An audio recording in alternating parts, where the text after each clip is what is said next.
283-6160. Tonight, you've got Ian. And Bonnie. So Aria had I guess, friend is ill, so she may or may not be joining us here tonight. But we have lots of interesting stuff to discuss, including the dawn of demisexuals.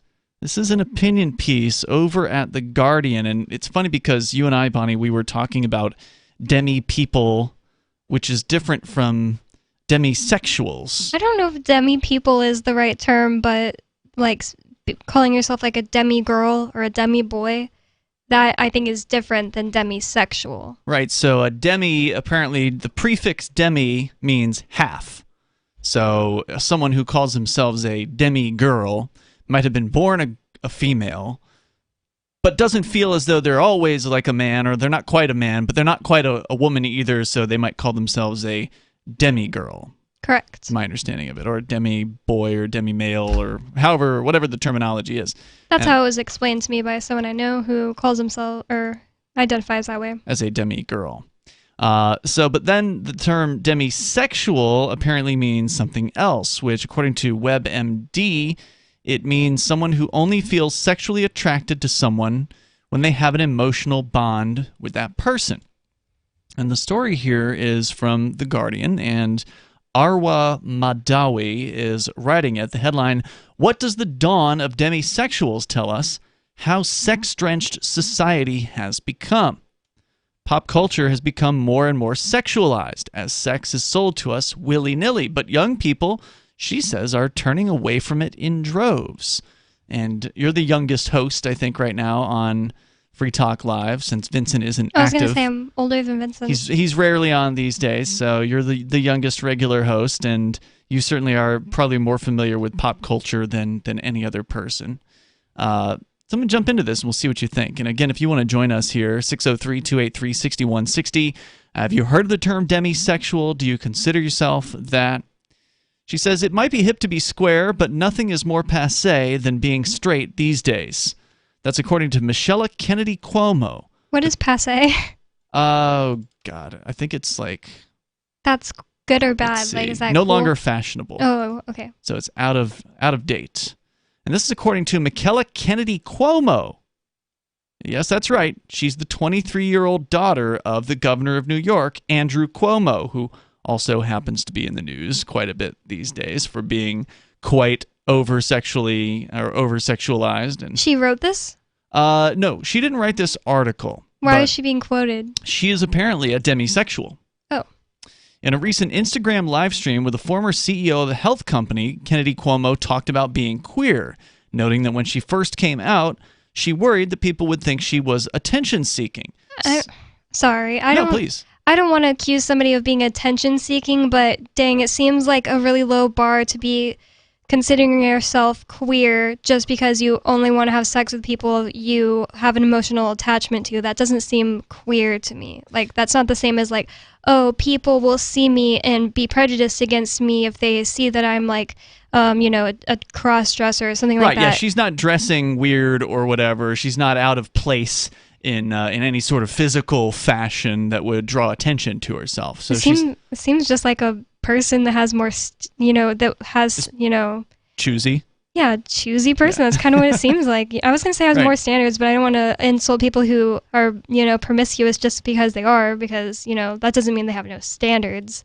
That's just, somebody with different standards. Kennedy Cuomo talked about being queer, which the term queer means strange or odd, right? So is it strange or odd to only be attracted to people that you have a bond with? I'd say no, not at all. I don't think so, but let's go on. She said, noting that when she first came out, she worried people would think she was attention-seeking since it's, quote, hip or cool to not be hetero in my liberal bubble, unquote. She then went on to say that after flirting with bisexuality and pansexuality, I'm going to have to look that one up again. Pansexual, that's where you'll have sex with anybody, right?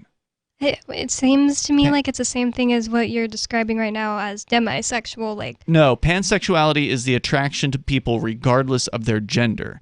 Pansexual people are sexually attracted to people of every gender. So specifically, is she attracted to only males or only females, or is she like a bisexual demisexual? Because... Well, no, it says she flirted with bisexuality and pansexuality. Yeah, So but that I'm just suggests asking that- what's the difference between her being a demisexual or a pansexual? I'm guessing well, she's not here to answer it, right? So my guess would be that because it said here that she flirted with those things, maybe she thought she was attracted to both men and women, but then decided she wasn't? If she is just attracted to men and she just doesn't want to have sex with guys that she doesn't have an emotional attachment to, I hardly see how that's remotely like anything other than just being a straight woman. So the author here, Arwa Madawi at The Guardian, says, "Reader, I rolled my eyes. I know that's not the kind or constructive thing to do when someone is brave enough to come out, but I'm afraid I couldn't help it. My old gay eyes rolled involuntarily. That was partly due to amazement. When I came out 20 years ago," now this is the author of the story, "I wasn't worried that people might think I was declaring myself queer because it was cool. It was decidedly not cool. No, I was worried about getting beaten up. I'm not trying to win the oppression Olympics over here. I think it's brilliant that we've gone from words like gay and queer being widespread slurs to something that the privileged offspring of politicians reckon is a badge of honor. Still, I've got to admit there was a dash of cynicism propelling the eye-rolling. Last time I checked, demisexuals weren't exactly an oppressed minority fighting for equal rights." So it sounds like she has kind of a similar viewpoint. Yeah. They are just people who aren't sexually attracted to others unless they form a strong emotional bond with them first. Congratulations, she says in parentheses here. Some of you may suddenly have realized that you are not actually the boring hetero you thought you were. You're an exciting demisexual. You even get your very own flag. Oh, really? I got to check this one out. What's a demisexual flag? It's hard to describe. It's pretty dull. It's got like a triangle on the left side and then a white, a purple, and a light, maybe periwinkle blue kind of bar on it. It's pretty blah. Anyway, going on. Acting as if needing to get to know someone before jumping into bed with them constitutes a marginalized sexual orientation that needs a flag seems to play into the hands of right-wingers who are desperate to argue that liberals are narcissists with a victimhood complex. Indeed, conservatives had a field day with headlines about Cuomo Kennedy coming out. And I can see that the way this person is writing this is just kind of what's going through my head too. It seems like people like this Cuomo's daughter trying to make themselves sound marginalized by being just a regular straight woman who has to get to know somebody before she has sex with them makes pride and all this stuff seem ridiculous when it really shouldn't be. Pride is just, oh, we used to have to be ashamed, not we, I'm straight, but like, you know, LGBT people used to have to be ashamed of, you know, what they feel like their true feelings and identity is. And now we not only accept that in society, but those people can even have pride. That should be all it should be. But, you know, if you're just like making it all these silly things that are not marginalized, you're kind of like, it's kind of like when people say compare something like being talked down to in the office as rape. It's like you're making actual rape victims. Yeah. Like you're insulting them. I don't know if this is as much of people feeling marginalized because, like, again, who out there has ever talked down to somebody like this, right? Like, I mean, who's been beaten up on the playground, you know, for being a demisexual? It's not a marginalized status at all. Well, she had to come out. Which is weird, but maybe it's more about like, oh, you need an award for being special too. You're special too because of this. You can share your thoughts with us here, 603-283-6160. When a lunar observatory detects a radio broadcast originating from Proxima Centauri, the nations of Earth discover their first contact with an alien race may also be their last. With the Proximans facing an extinction-level disaster, Earth must choose between sending a ship on a multi-year journey or allowing nature to take its course. Saving Proxima, a hard science fiction thriller by Travis S. Taylor and Les Johnson from BaneBooks.com. Are you tired of governments murdering people around the world? Stop using their money. There is an alternative. Bitcoin is a stateless, free market, non-political currency. Bitcoin cannot be inflated or controlled by any government. By using their money, you are helping the state. Stop doing it! You have an incredible alternative available now. Learn it, use it, spread it. Get started with Bitcoin at bitcoin.com. That's bitcoin.com. Do you feel like your nation, state, or community no longer holds your values? Have you dreamt of a place where people agree that liberty is important and are free to pursue their projects so long as they respect the property of others? There are many people just like you that are discovering freeprivatecities.com. Their social media links are at the upper right of the page at freeprivatecities.com. All skill levels will be needed when the first of the Free Private Cities opens. It's sooner than you think. Stop arguing and build. freeprivatecities.com. Breaking weather news. Belize is sunny and around 82 degrees every day this week. What's the forecast for your life? If current politics and economic prospects are cramping your freedom, escape to the tropics. ECI Development has affordable second homes for you to own or rent in Belize and other tropical countries. Places with stable governments and growing economies. Secure your freedom now. To find out more, send an email to ftl@ecidevelopment.com. Why did you move to the Shire? I moved here to the Shire because there's other people around who take liberty just as seriously as I do. I moved to the Shire because I saw videos of people challenging authority and thought that I could get support myself. It called to me, like, do this, right now. I wanted to be around people like me who got it, and once I got here, I knew there was nowhere else that I wanted to be.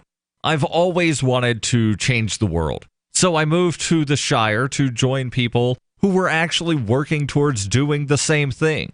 The people here are awesome, loving, and positive. It was for the adventure and for the feeling of something important is happening here, and I just wanted to come to sort of be part of that. Visit ShireSociety.com to read and sign the Shire Society Declaration and learn the reasons why, if you love liberty, you should immigrate to the Shire. Plus, connect with others via the forum at ShireSociety.com. That's ShireSociety.com. Some of you asked, and now we've delivered. LRN.FM's live Keene, New Hampshire studio shows are now streamed in HD on Twitch. Visit our channel at twitch.lrn.fm and give it a follow. If you have Amazon Prime, you get one free subscription on Twitch. If you use it on our channel, Twitch will give LRN.FM a monthly piece of your Prime subscription cost. So please watch, follow, share, and subscribe to twitch.lrn.fm. That's twitch.lrn.fm.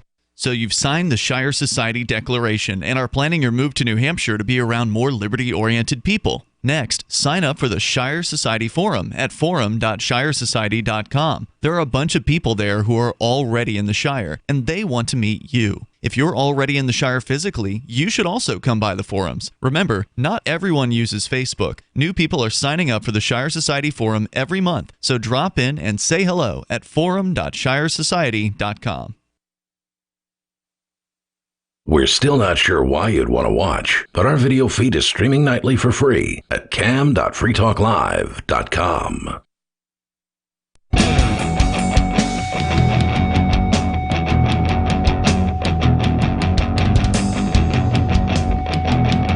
It's Free Talk Live, and if you want to join us here, the number is 603-283-6160.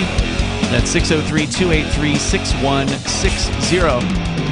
Why someone would want to come out as a quote-unquote demisexual is confusing to me. I think it's really about getting attention, and it really is about wanting to feel special, wanting to have people look at me. I'm different too. It seems like that's what I'm getting from this so far, and it's Ian and Bonnie here in the studio tonight. We're talking about this apparently the daughter of Andrew Cuomo. So setting aside Cuomo for a moment, the dad and all of his issues with being violently sexual and threatening and or whatever it was that he allegedly did. Honestly, I haven't followed that case. It's just like when I heard those headlines, oh, wow, wait, you're telling me a politician, a politician was sexually inappropriate to people that he was working with? Oh, wow, color me shocked. So, I mean, I just kind of, I buy that. But this story is actually about it's from theguardian.com, and it is an opinion piece by Arwa Madawi, and she's talking about the daughter of Cuomo, who apparently came out not too long ago as a so-called demisexual. Which daughter was it? Because apparently he has 3. Her name is Michela. Oh, Michaela. It looks like Michaela. Yeah, Michaela. She's like really pretty too. Yeah, she's not bad, I guess. But according to the story here, now this is from today.com. This was actually written when she did the coming out. So this was July 5th of this year.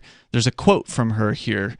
And, oh wait, there's a quote from her. So during her coming out, she says, quote, "I've definitely always dreamed of a world in which nobody will have to come out." Wait, is this her or her mother? Sandra Lee is apparently her mother from what I've just Googled. I'm actually not sure who they're quoting here. This might be activist and author Donato Tramuto. But anyway, here's the quote. It's still interesting. Oh, no, sorry. Carrie Kennedy is her mother. Here's the quote. "I've definitely always dreamed of a world in which nobody will have to come out because everybody's sexuality will be assumed fluid and none of our business. But in a world that force-feeds cisgender heterosexuality, coming out of the closet is a lifelong process of unpacking internalized social constructions and stigmas." And I gotta say, I don't think there's any stigma regarding a demisexual. I think most people, when they hear that term, have no idea what it means. Yeah, I didn't know what it meant until tonight. Right, and you are somebody who, I mean, you come from the city. You lived in San Antonio. You had a bunch of gay friends. You went to gay clubs. You know, you yourself aren't gay, but, you know, you've been within that particular culture to some extent. You know, you've been amongst people who have actually been discriminated against at some point in the past. Maybe they're not so much today as they would have been in the 1980s or the 70s or 90s or whenever. Right, but you know, you didn't even know what a demisexual was. Yeah, I wouldn't say I'm out of the loop. So back to the opinion piece at theguardian.com. She says, "I don't think demisexuality should be written off as attention-seeking. I think it's instructive to look at what the rise of demisexuality says about sexuality more generally. Kennedy Cuomo, after all, is just one of a growing number of mostly young people who have latched onto the label in recent years."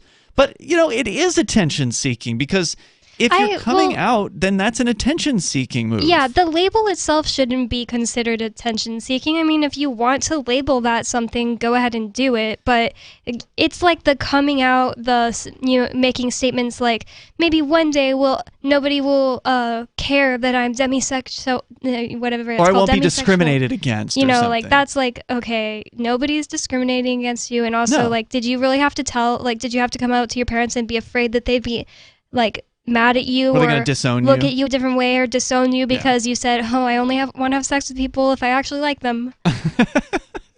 Yeah, I mean, I get why somebody who is gay would want to come out, right? Because that suggests that they are hiding, that they've been hiding for some amount of time in their lives, right? They're not able to be who they truly are. Yeah. Maybe they grew up in some sort of religious, oppressive household, and they know that their parents are going to kick them out, or they're going to be turned away from any groups that they might have been friends with because they know their friends hate gay people or whatever. Or even if it's just going to be super awkward for a while, that's a lot different than coming out as demisexual. It wouldn't even be super awkward. It would just be, I think everybody would be like, okay. Right. Aria here is joining us. Welcome. Thank you. We're talking about the story here from The Guardian.com, the rise of the demisexual. Do you know what a demisexual is? Were you listening on the way in? I was not, but this is actually something that I looked into a few months ago. I don't remember now exactly what it is. It's someone who only has sexual attraction. So the trans person doesn't know either. Okay. It's someone who has sexual attraction only to someone they have an emotional connection with. Is that right? Correct. Yeah. Yeah. So basically just someone who isn't, prone to sleeping around. Yeah, someone who's not a sex hound, basically. Yeah. So we're talking about... They don't really need a term for that. It's basically just straight, right? Yep. That's what we're basically talking about. That's kind of what we're talking about here. And apparently the reason why this is being discussed is the daughter or one of the daughters of Andrew Cuomo came out, quote unquote, as a demisexual. And Imagine coming out as a straight person who doesn't sleep around. Right. I wouldn't even What want a world. Like, that's the thing. You don't even have to tell people about that. Like, That's right. Would you have to Because tell? you're not oppressed. I mean, it's not even just that. It's like, okay, that's weird to be telling a magazine. Well, that's why it is an attention-seeking move, right? So even though the author here of this article is saying that she doesn't think it should be written off as attention-seeking, I'm saying it is. I don't know how it could be anything else. Yeah, it's somebody who wants to feel like they're special, to be told, oh, you're different too. It's okay, honey. I mean, there's a word for, people who don't sleep around and who are only attracted to their one mate. Mm-hmm. Generally, it's monogamous. Yeah. Christian might be a word, conservative. I don't know, but demisexual just seems like an unnecessary term. As it points out here, they even have their own flag. Plus, that even seems like something that will change a lot during your life. Like maybe for a while before you meet like the guy you want to be monogamous with, like maybe you'll sleep around for a while. Like, does that mean you're not demisexual? And then like I guess that would mean you're not at that moment, and then you would become it like demisexual the next later. year. Is that like how someone can be gay in 1 minute and then straight the next day? They're like, no, that never actually happened. I'm straight. So let me go on here with this piece. She says, I think it's instructive to look at what the rise of demisexuality says about sexuality more generally. Kennedy Cuomo is someone who's latched onto this label. She says, the portrayal of women in the popular media has become increasingly sexualized. Porn has never been so accessible. Dating apps such as Tinder mean it has never been so easy to hook up. But here's the funny thing. While pop culture has become more and more sexualized, statistics show that young people are actually having far less sex than previous generations.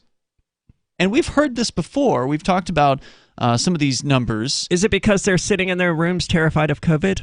No, this is prior to that. Okay. So prior to COVID, the numbers showed that like teenagers, for instance, and probably people in their 20s and millennials and Z. Yeah, I remember seeing it about millennials even during like, the beginning of Trump years. Like millennials are having less sex. And it's not just in the United States. It's like in Japan as well. They're actually having issues with, they're not even having enough babies there to replace the old people that are dying off. So that's a problem. We got more coming up here. You can share your thoughts. 603-283-6160. You can join us on Free Talk Live.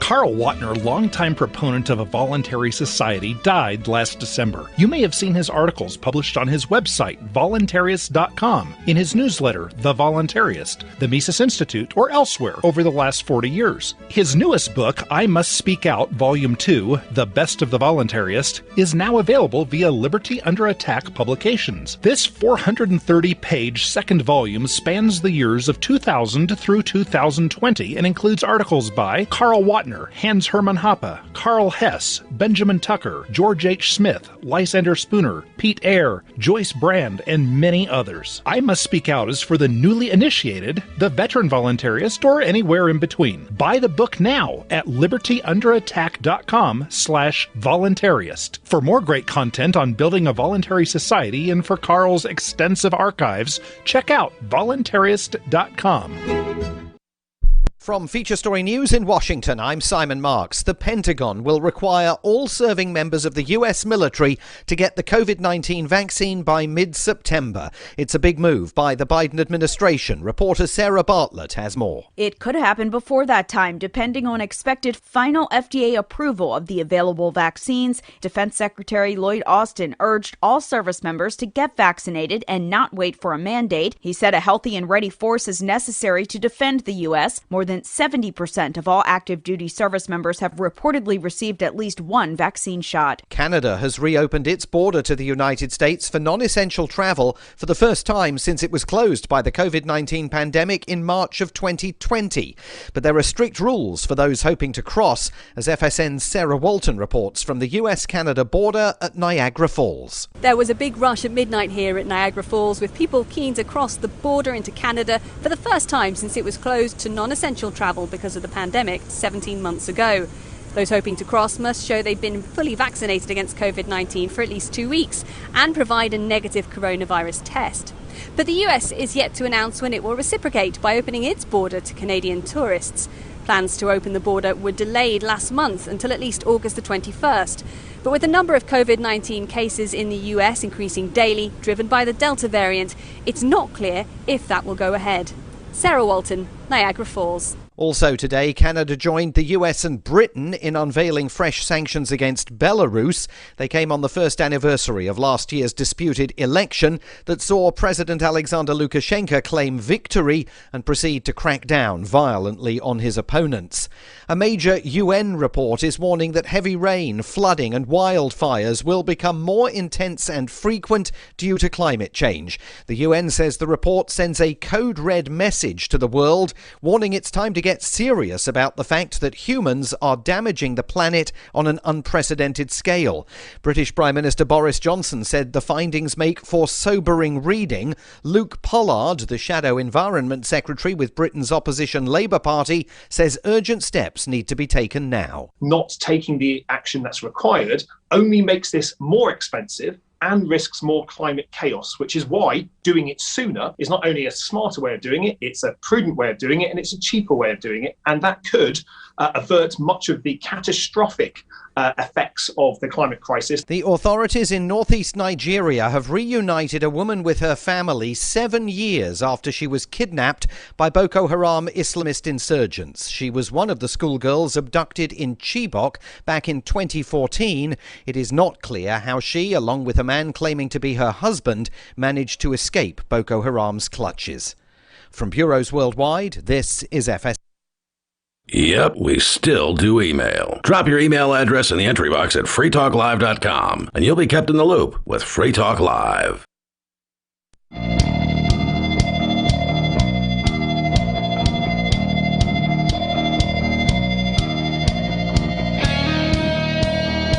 It's Free Talk Live, and of course, you can bring up what you want here. We are talking about the demisexual, which there's really not much to say about it. I mean, it's just somebody who's attracted to the person that they're emotionally involved with. Yeah, which is normal. Which is, yeah, I mean, seems I don't know normal. if it's normal. It's historically the norm, at the very least. But now there's a term for it, and one of the daughters of Andrew Cuomo has come out, apparently earlier this summer, as being one of them because she needs more attention, I guess. She doesn't feel special enough, so she needs to know that she's special too. Maybe she's one of those like politicians' daughters who wants to come out with a Kardashian type, show or something, because she's like the prettiest of her three sisters, and I know that You checked, huh? Yeah, I looked at the other ones. And maybe this is just like she doesn't care if it gets bad publicity, like it got me to Google who she is. All publicity is good publicity. So we can continue with that discussion here, and then coming up, the Libertarian Party versus the Free State Project, which is the best approach for more freedom in our lifetime. As we continue here, Ian, Aria, and Bonnie in the studio. Plus, you can tune into us over on Odyssey, which is a video sharing website competing with YouTube. What's the difference? Well, Odyssey is a more freedom-oriented site. It is based on the library sort of backbone, the protocol that's behind Odyssey. Library is a decentralized, uncensorable, blockchain-based media sharing protocol. And we've been on Library for years here on Free Talk Live. So that means we're also on Odyssey. You can go and check out our channel, and you can follow it over at video.freetalklive.com. We are streaming the video feed live through Odyssey, as well as video archives are there. Once again, that is video.freetalklive.com. So to go back to this story here, it's an opinion piece, Ara Madawi, writing for TheGuardian.com, and she's using this demisexual coming out of this girl from the Cuomo family as an excuse to talk about what she says is a pop culture that has become more and more sexualized. And I don't know. I mean, I can't say that I follow pop music or whatever closely, Well, you always say that all the music I listen to is about sex. That's always been the case, though. It was That's the thing, yeah. A little bit more subtle back when Led Zeppelin did it, but not always. I feel like Making Love is pretty old. Yeah, it's certainly one of the oldest things. That song, sorry. What song's that? I feel like Making Love. I don't know who sings it. I think that's Def Leppard, right? Yeah, that's like old. the 80s. Feel like making love. That's not Def Leppard. I'm pretty sure it is. We'll have to look it up. Yeah, I don't know who it is. If it's not Def Leppard, then I don't know. But yeah, you're right, though. The lyrics back in the 70s and the 80s were a little more subtle, and even more so back in like the 50s or the 60s. But still, a lot of these pop songs were It's about Bad Company. Thank you. We're about sex. We're about making love, things like that.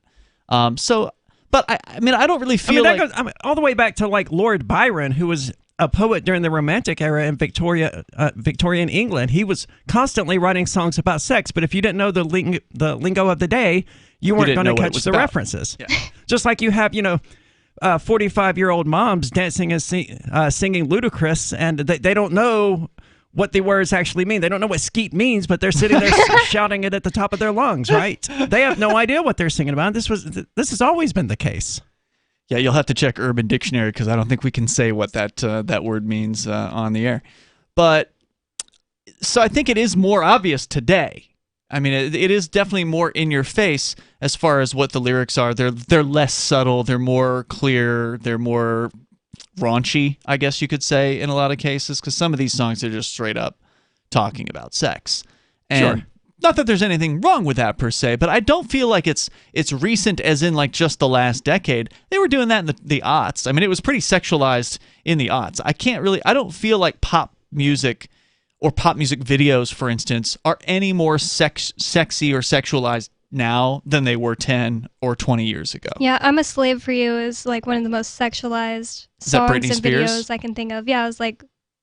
That was like 20 years ago, right? Yeah. Yeah. I don't know what year now. I don't know about pop music, but I mean, in general, music has always been heavily leaning towards sexual themes. Well, I mean, in the last couple of decades, you look at artists like J-Lo and others, in the pop music scene. I mean, you and I grew up, I think, on metal, right? Yeah. J-Lo's old. J-Lo she's in, what, 50 now or something like that? She's over 50, and her music started in, like, the early aughts. She started in the late 90s, I think. Mid to late 90s. But I thought you were calling her recent. Sorry. A lot of these, well, I'm giving her as an example. Shakira, J-Lo, some of these artists that have been around for a few decades now, they've sort of like, when they come out, especially Britney Spears is a great example of this. Like, she's this wholesome teenager when she comes out, and then she turns into a stripper. Or another example would be, what's the girl that shaved her head and is on a wrecking ball?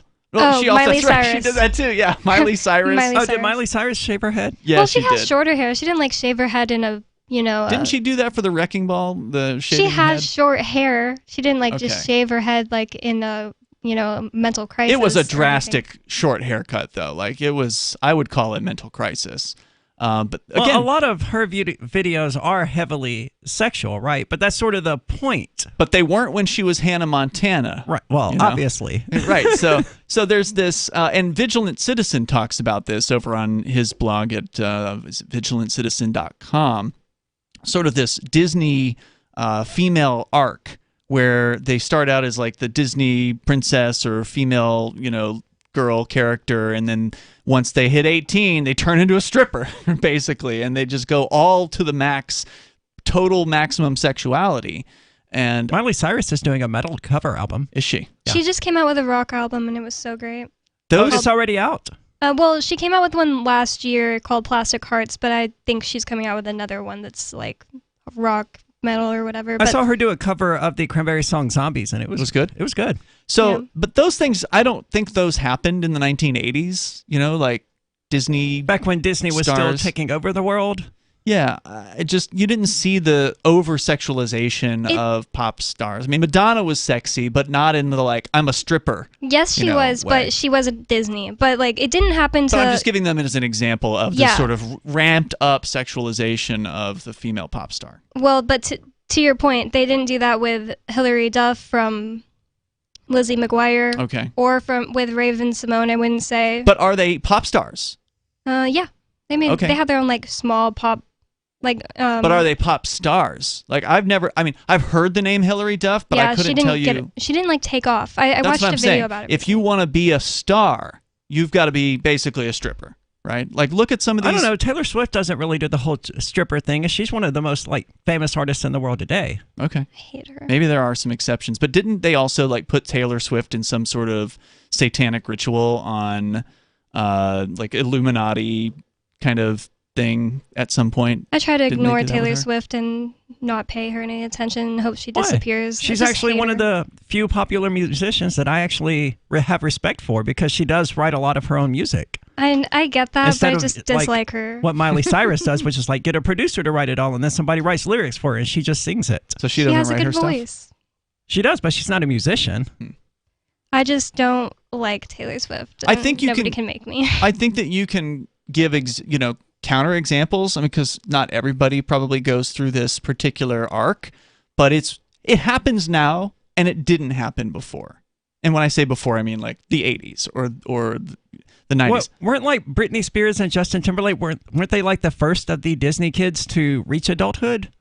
Yeah, that's so true because they were like Mickey Mouse Playhouse, and then they like Christina Aguilera was one, and she became super. And she totally slutted out. Yeah, I guess you could say it like that. Right.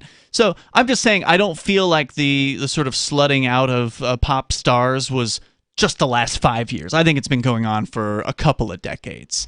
And I would agree. And she does make an interesting point here, and that is that young people are seems like they're less sexualized, even though the culture seems to be more sexualized. It doesn't seem to be having that effect on teenagers or Gen Z millennial types because they're having less sex than previous generations did. It's just weird because like I hear that all the time, but I don't see that in real life. And most of my friends are either like oldest Gen Z, youngest millennial. You're saying they all have normal amounts of sex. You're saying they're having a lot of sex? A lot of sex. 603-283-6160. You can join us here, share your thoughts. Are you in these generations? What are your comments? It's Free Talk Live. So the protection of life, liberty, and property is what the Free State Project is all about. But it's an effort to move 20,000 people who understand. It's about demonstrating to the entire country that, yeah, we can have a free market, a truly free market. Making it just a freer, great place to live.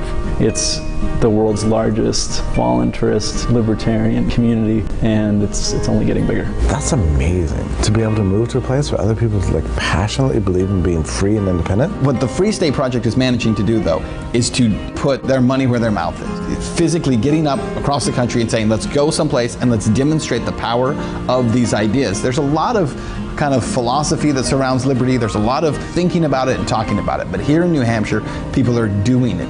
101 Reasons Liberty Lives in New Hampshire, a documentary by Free State Project Early Movers. Watch it free at 101reasonsfilm.com. 101reasonsfilm.com.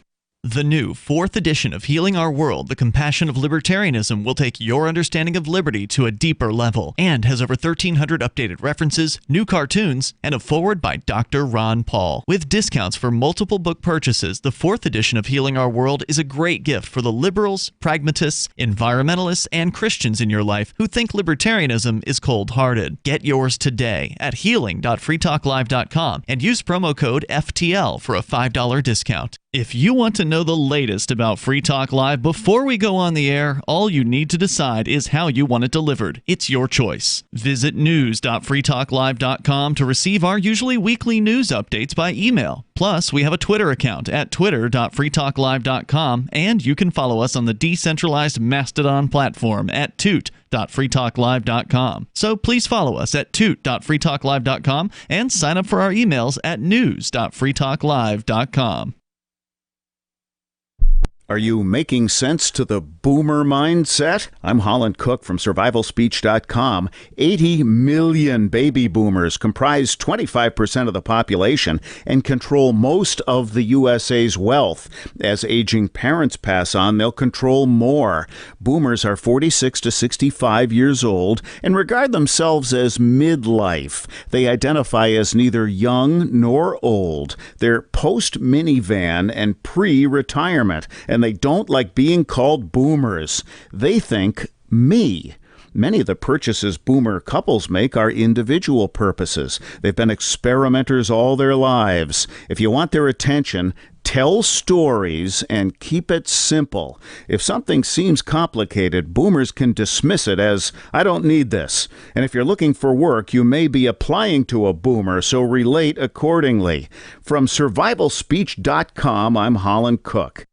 The LRN.FM social media channels have been revamped. We've eliminated Facebook and focused on other platforms like Twitter and Mastodon, the decentralized alternative to Twitter. On our accounts, you'll find posts from multiple LRN.FM show hosts together in one place. Follow us on Twitter at twitter.lrn.fm, or better yet, move to the decentralized Mastodon social media platform at toot.lrn.fm, toot.lrn.fm. I think you'll like it. Are you a cryptocurrency advocate? The Crypto Tip is the ideal outreach tool to help new people discover cryptocurrency. It's a printable business card-sized tip that you can give to service providers, preferably in addition to a good cash tip. When the server scans the QR code, it'll bring up an explanation of cryptocurrency, how to install a wallet, and allow them to claim the tip. If they don't claim the crypto, you get your tip refunded to you after a time period you specify. Plus, if they do claim the tip, you get an email alert. Create as many tips as you want at cryptotip.org. That's cryptotip.org. Got Telegram? You can follow our channel there and discuss show prep with other listeners at telegram.freetalklive.com.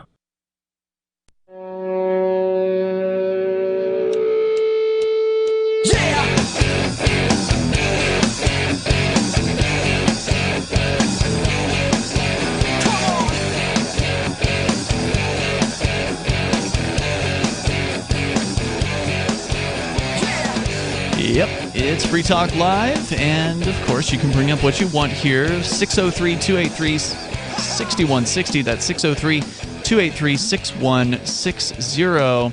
What started as a story about demisexuals is actually an opinion piece from TheGuardian.com written by Arwa Madawi, where she kind of laughs at the she even says she rolled her eyes at finding out that the daughter of Andrew Cuomo, or one of the daughters of Andrew Cuomo, had quote unquote come out as being a demisexual, which is just somebody who's sexually attracted to the person that they're in love with, basically the person that they have feelings for, emotions for.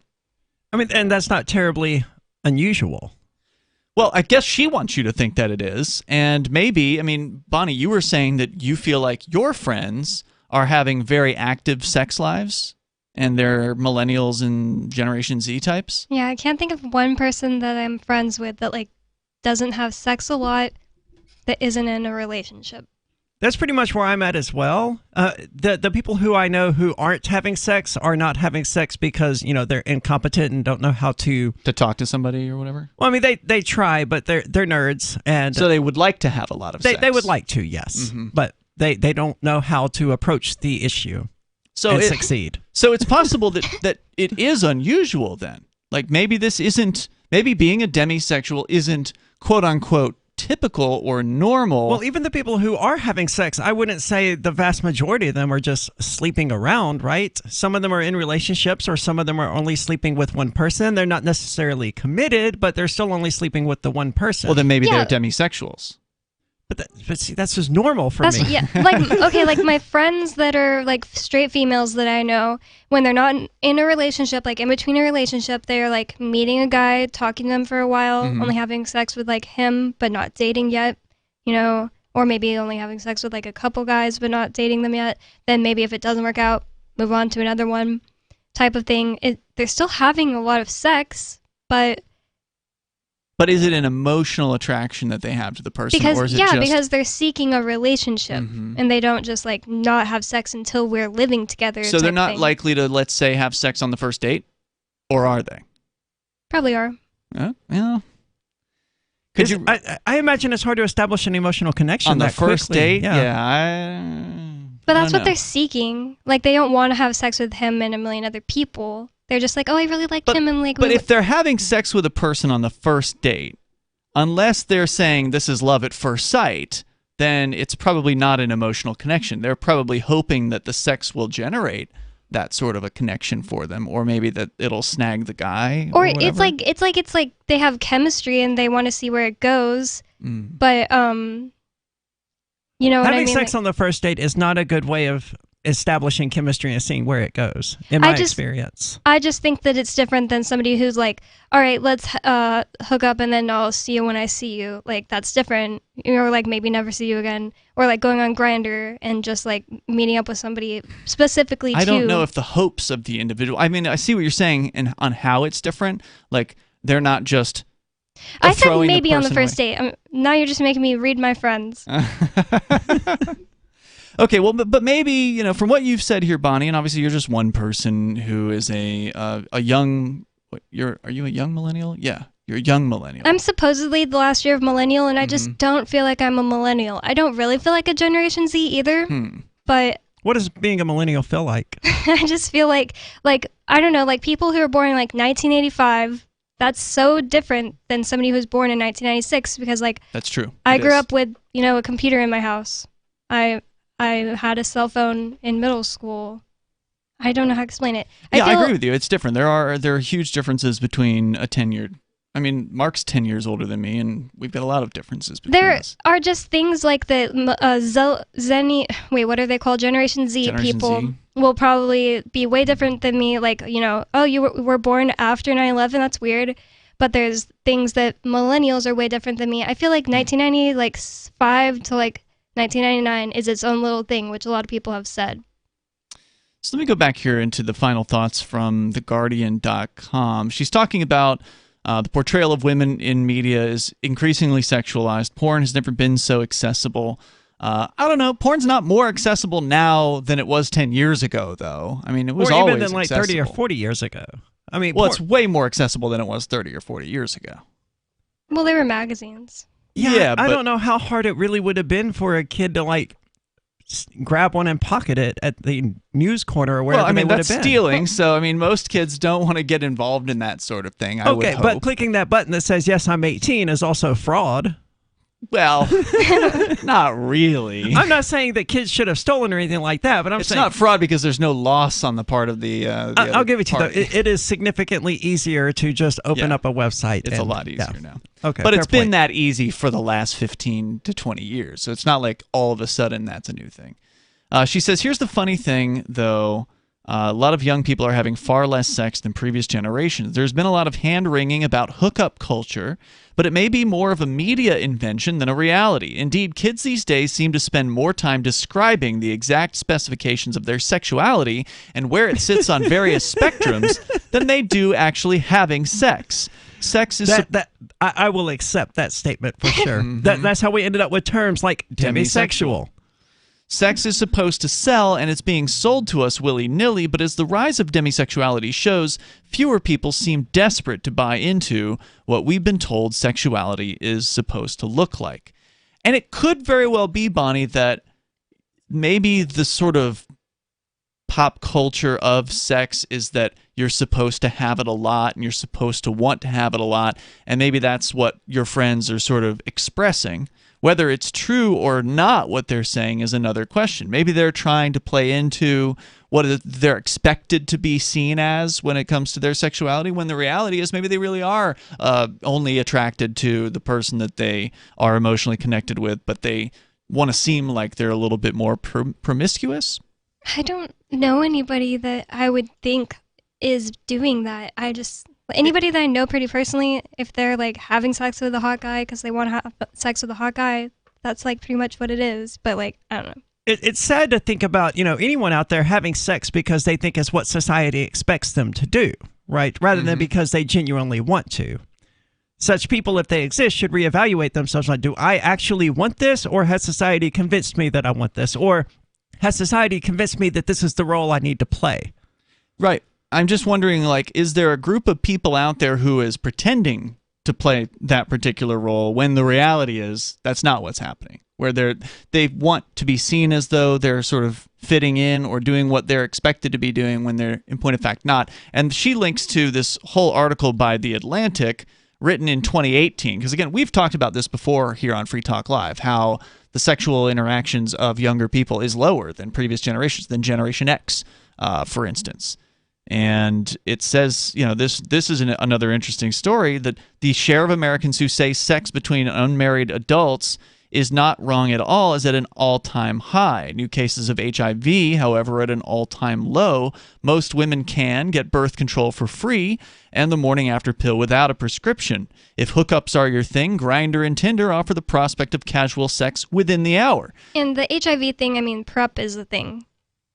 That's a very new thing, though. That only came out 2019, didn't it? Oh, really? Prep? I didn't know that. But What did prep you is say? it's a prophylaxis, right? Is that the word? It's like it means that you take it before you catch a disease, and it makes it harder for you to catch the disease. And there's a thing for AIDS for that? Yeah, Or like for if HIV? you take It helps it every to day. prevent the spread of HIV. So yeah, that would explain why thought that would explain why the spread would be lower, but I didn't know it was only as new as 2019. That's pretty. I don't new. think it's very old. The story goes on to give all these examples of polyamory is a household word, and they're talking about kinks, and all this sexuality in culture is now nonstop, right? But then they say, despite this, American teenagers and young adults are having less sex.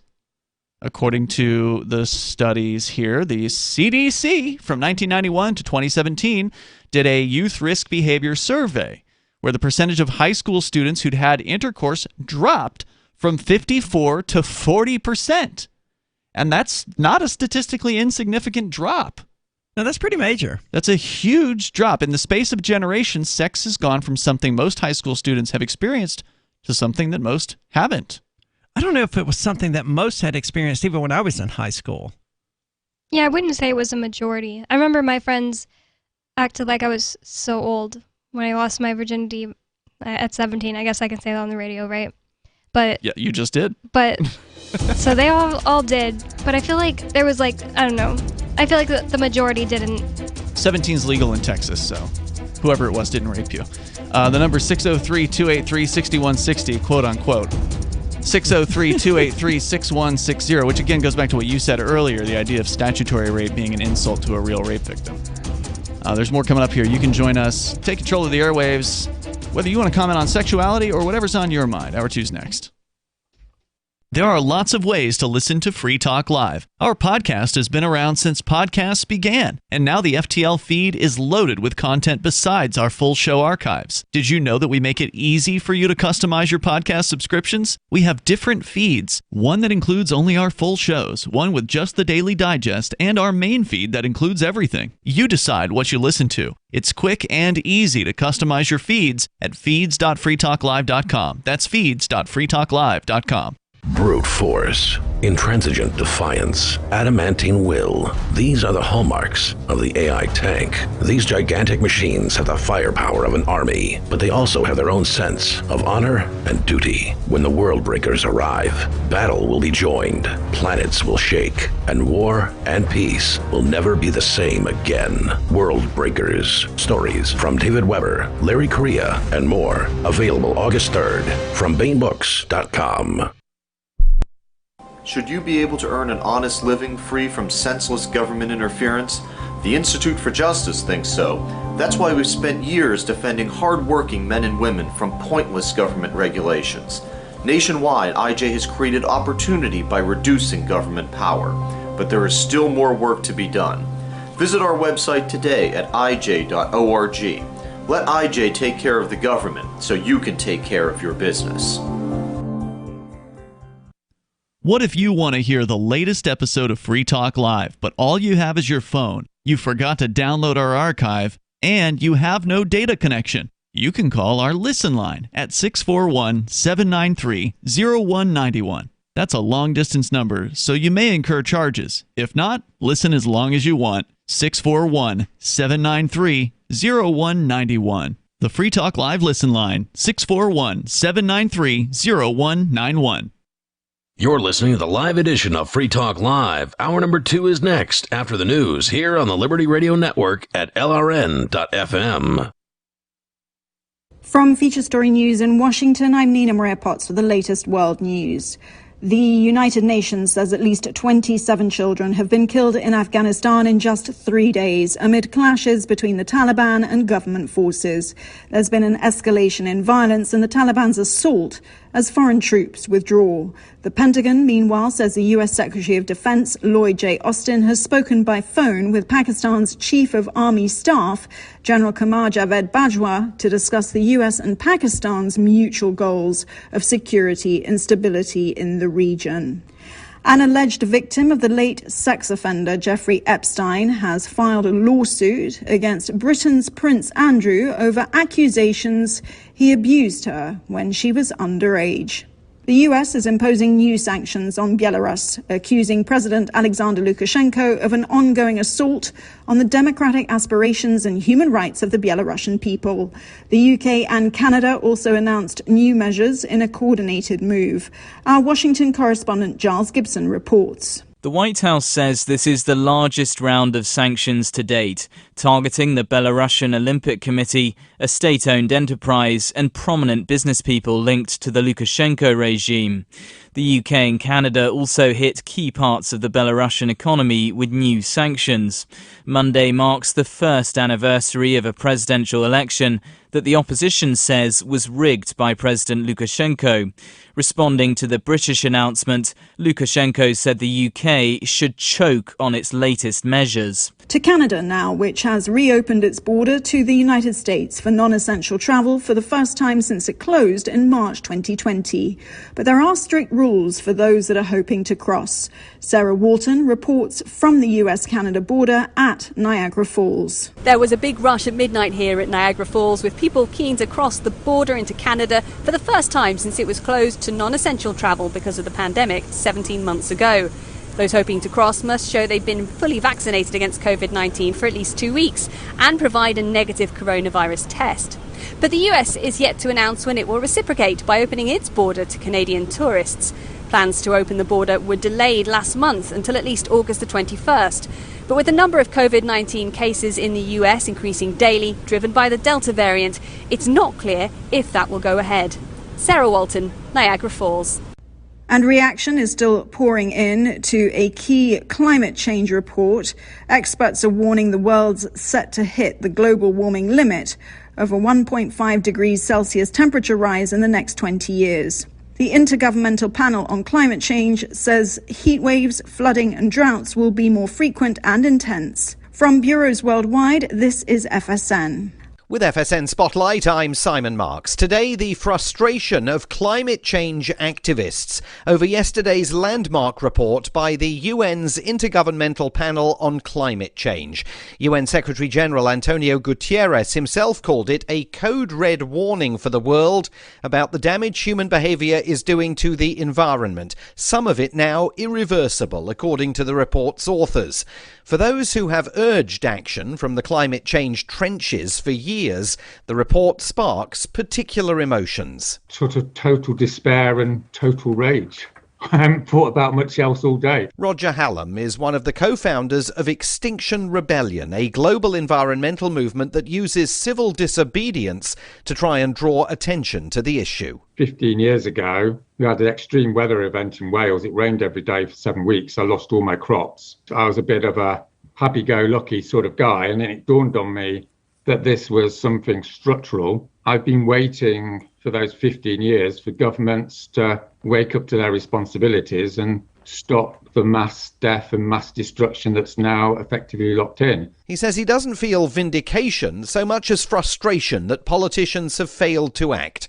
And there are many voices this week suggesting that the UN's report is a final wake-up call on global society to try and head off disaster.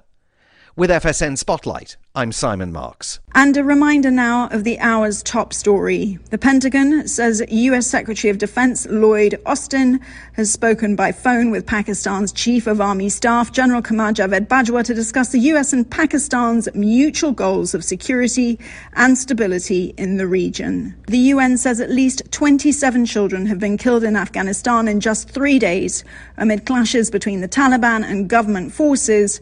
And that's the latest world news from Feature Story News. I'm Nina Maria Potts in Washington.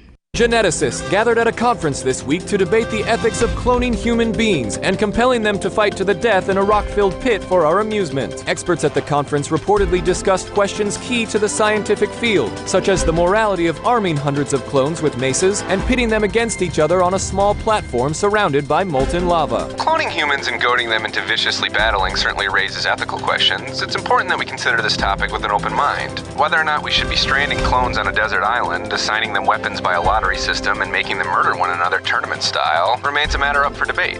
And in this week's local news, a man is wearing a low-cut swimsuit as though a public pool is some kind of sun-kissed Sardinian cove. In other news, China's veteran reporters blast the decline of traditional state-run journalism. A new study finds human hearing is most acute when listening to arguing parents from the top of the stairs. And fireflies almost manage to salvage a local man's shitty day.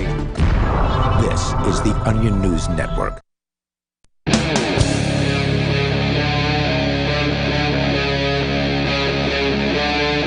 Free Talk Live.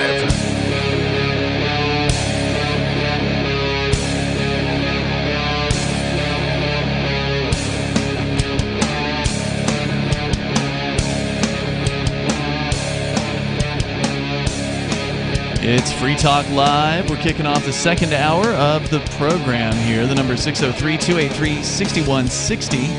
That's 603-283-6160. Joining you in the studio, it's Ian.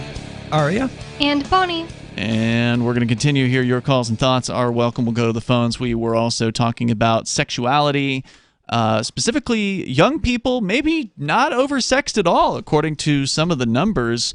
What brought the conversation about was an opinion piece over at TheGuardian.com written by Arwa Madawi addressing the supposed so-called rise of the demisexual, a person who is attracted to only, like sexually attracted only to somebody they have an emotional attachment to, which, as you were saying, Aria, that sounds pretty normal, actually. Why is that a term? Why does there need to be... I always understood myself to be unusual for sleeping around as much as I do. Yeah, that's kind of your thing. Yeah.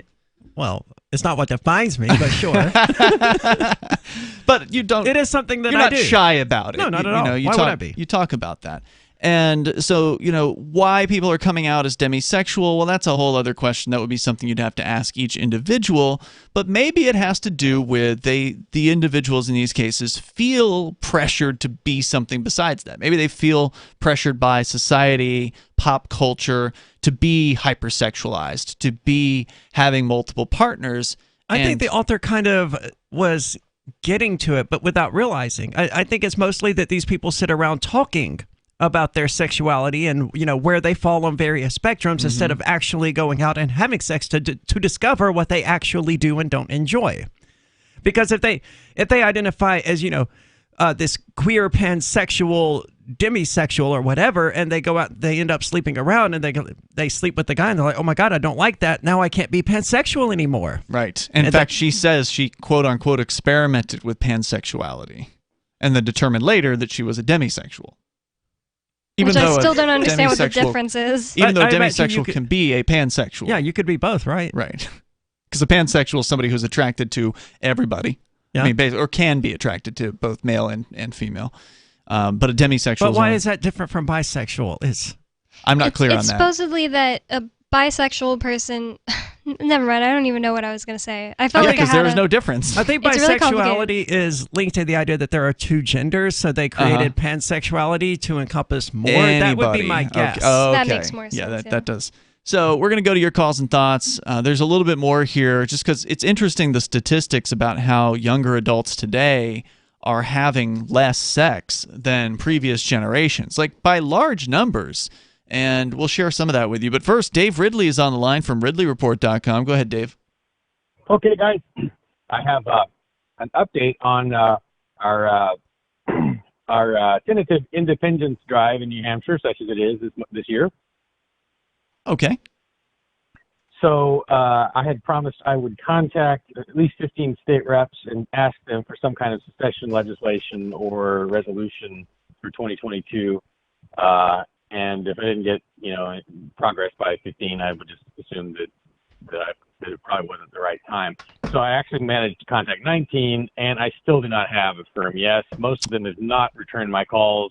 So I am standing down myself, except I would say if anyone wants to continue doing this and continue contacting state reps, obviously it takes sometimes more than one person contacting a rep to get them to want to do it. I got to say, I'm not surprised on this. I kind of am. I expected the nightcap rep to be willing. I actually know that he was just in Florida, and he was at the Ron Paul YAL They had a convention. Revolution, whatever it's called, convention. So maybe he's just been busy. Okay, I will say this. The nightcap rep, the state representative that is a nightcapper, which is, for listeners that don't know, the party that we threw 36 weeks in a row last year to protest and to have civil disobedience against the lockdown, so-called lockdown, the stay-at-home order.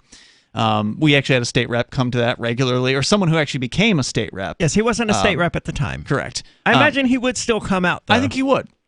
Although, has he come this year to any of them? I've only been a few times this year. That's true. All right, so I will say this, though, Dave. The state rep, the first one you contacted, who we're not naming here, we're just calling him the nightcap rep because we don't know if he wants to be, put out there as being the nightcap rep. I wouldn't want to be associated with us if I was him. But the reason, what I found out, because I did send him a message, because you had said, Dave, that you'd reached out to him. Initially, he said yes to sponsoring a secessionist piece of legislation later this year, because they have to put their legislation in, I believe, in September. There's like a certain 1 week or 2 week window that they have to submit legislation for 2022. And that he had initially, shown that he was interested and then disappeared. Like, you couldn't get him back on the phone. I was able to reach him, and what he told me was that he was going down to this YAL, Young Americans for Liberty convention this weekend, and that he was expecting other New Hampshire Free Stater reps to be present at this event, and that he was planning on talking to them, getting their opinion. People who've been state reps for longer, for instance, what's the process, or should he go forward with X, Y, or Z, or whatever. So from what I'm told, he's still researching this. He's still trying to feel this thing out. I wouldn't say that this thing is completely dead at this point, but I'm also, at the same time, not surprised that after contacting 19 people, only... How many of the 19 even called you back? I talked or talked or emailed. I got emails or calls from, I guess, 5 of them, 5 of the 19, I would say.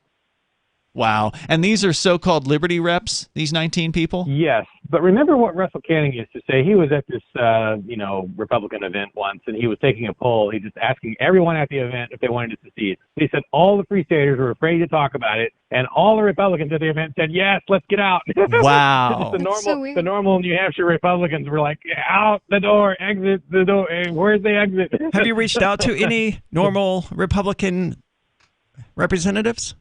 Yes, I've contacted some who are not Free Staters. And also, another point to keep in mind is the reason why you do this kind of thing is because even if it fails, it succeeds. And here was the little backhanded success we got from this. They mentioned the secession drive in the Verge the other day. They did, yeah, that's true. I did. That was my favorite part of it.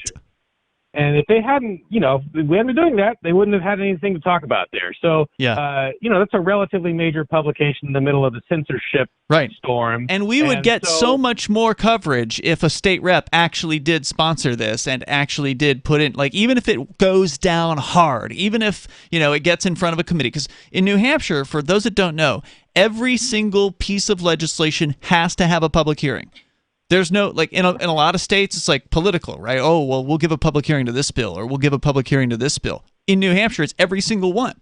Nice. And so even if it goes to a public hearing and the committee that it's in front of votes it down, 20-0, it still is going to get news coverage because it's still worth talking about. It's noteworthy. Even just like people hearing about secession in New Hampshire for the first time is pretty, powerful. I know in Texas, it gets talked about a lot, but it's always like oh yeah, my crazy grandpa thinks that we should secede. But I feel like you don't hear about it at all in other states. Like, you never even think about the possibility your state could secede. Right. It's got to get talked about before it can be real. Just one state rep submitting this and then taking it off the consent calendar a few years later would make sure that this is in front of the entire legislature, which in and of itself would put us in the lead on the drive to secession. And that would be the most important thing that rep had ever done, probably. Yeah. And yet everyone just wants to pretend like, well, we can't do anything about this. We just have to keep, hacking at the branches because we, striking at the root. Yeah. Have they given you an excuse of the 5 people you've talked to?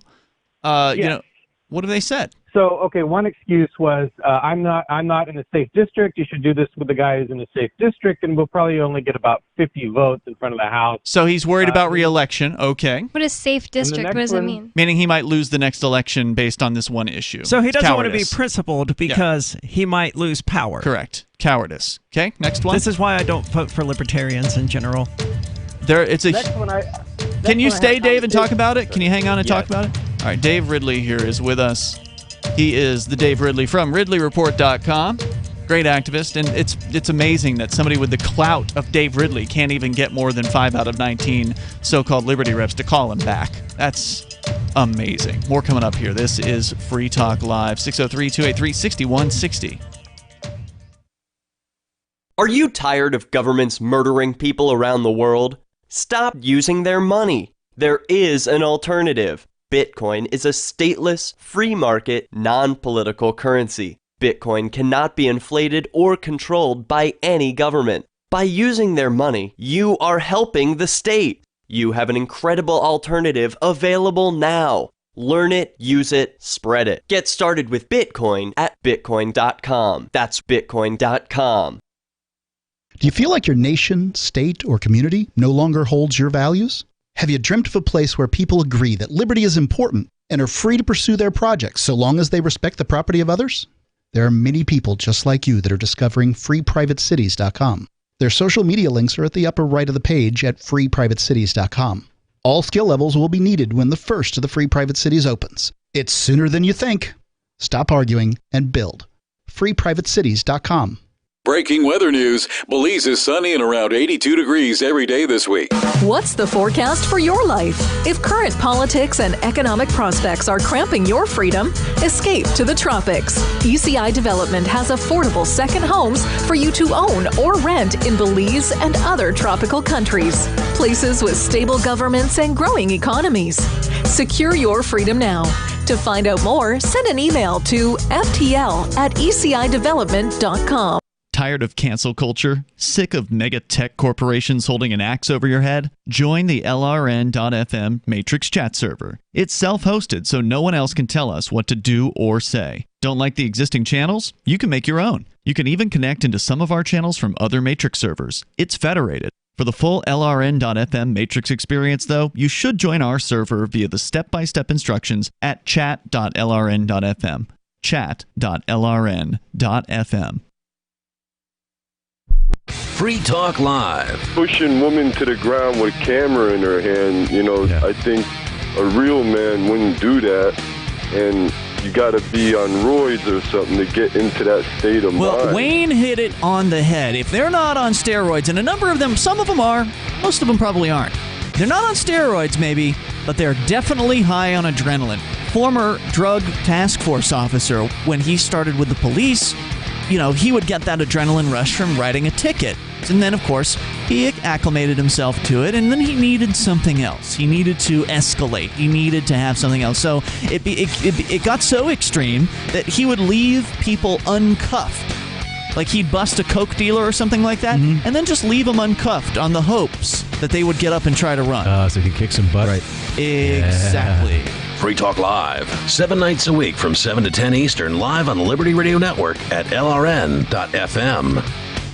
Some of you asked, and now we've delivered. LRN.FM's live Keene, New Hampshire studio shows are now streamed in HD on Twitch. Visit our channel at twitch.lrn.fm and give it a follow. If you have Amazon Prime, you get 1 free subscription on Twitch. If you use it on our channel, Twitch will give LRN.FM a monthly piece of your Prime subscription cost. So please watch, follow, share, and subscribe to twitch.lrn.fm. That's twitch.lrn.fm. I'm crazy about My Magic Mud. This is the most important oral care product created this millennium, and I'm not kidding. We all have different opinions on politics and issues, but we all have mouths. And I want yours to be as clean as possible, with teeth as bright as they were meant to be. I will never be without My Magic Mud. It's a little surprising, but man, does it work. If you only listen to one thing I say ever, go to mymagicmud.com and get 20% off with code FTL. mymagicmud.com, code FTL. Do you appreciate what we do? Help us advertise, market, and promote for just $5 a month at amp.freetalklive.com.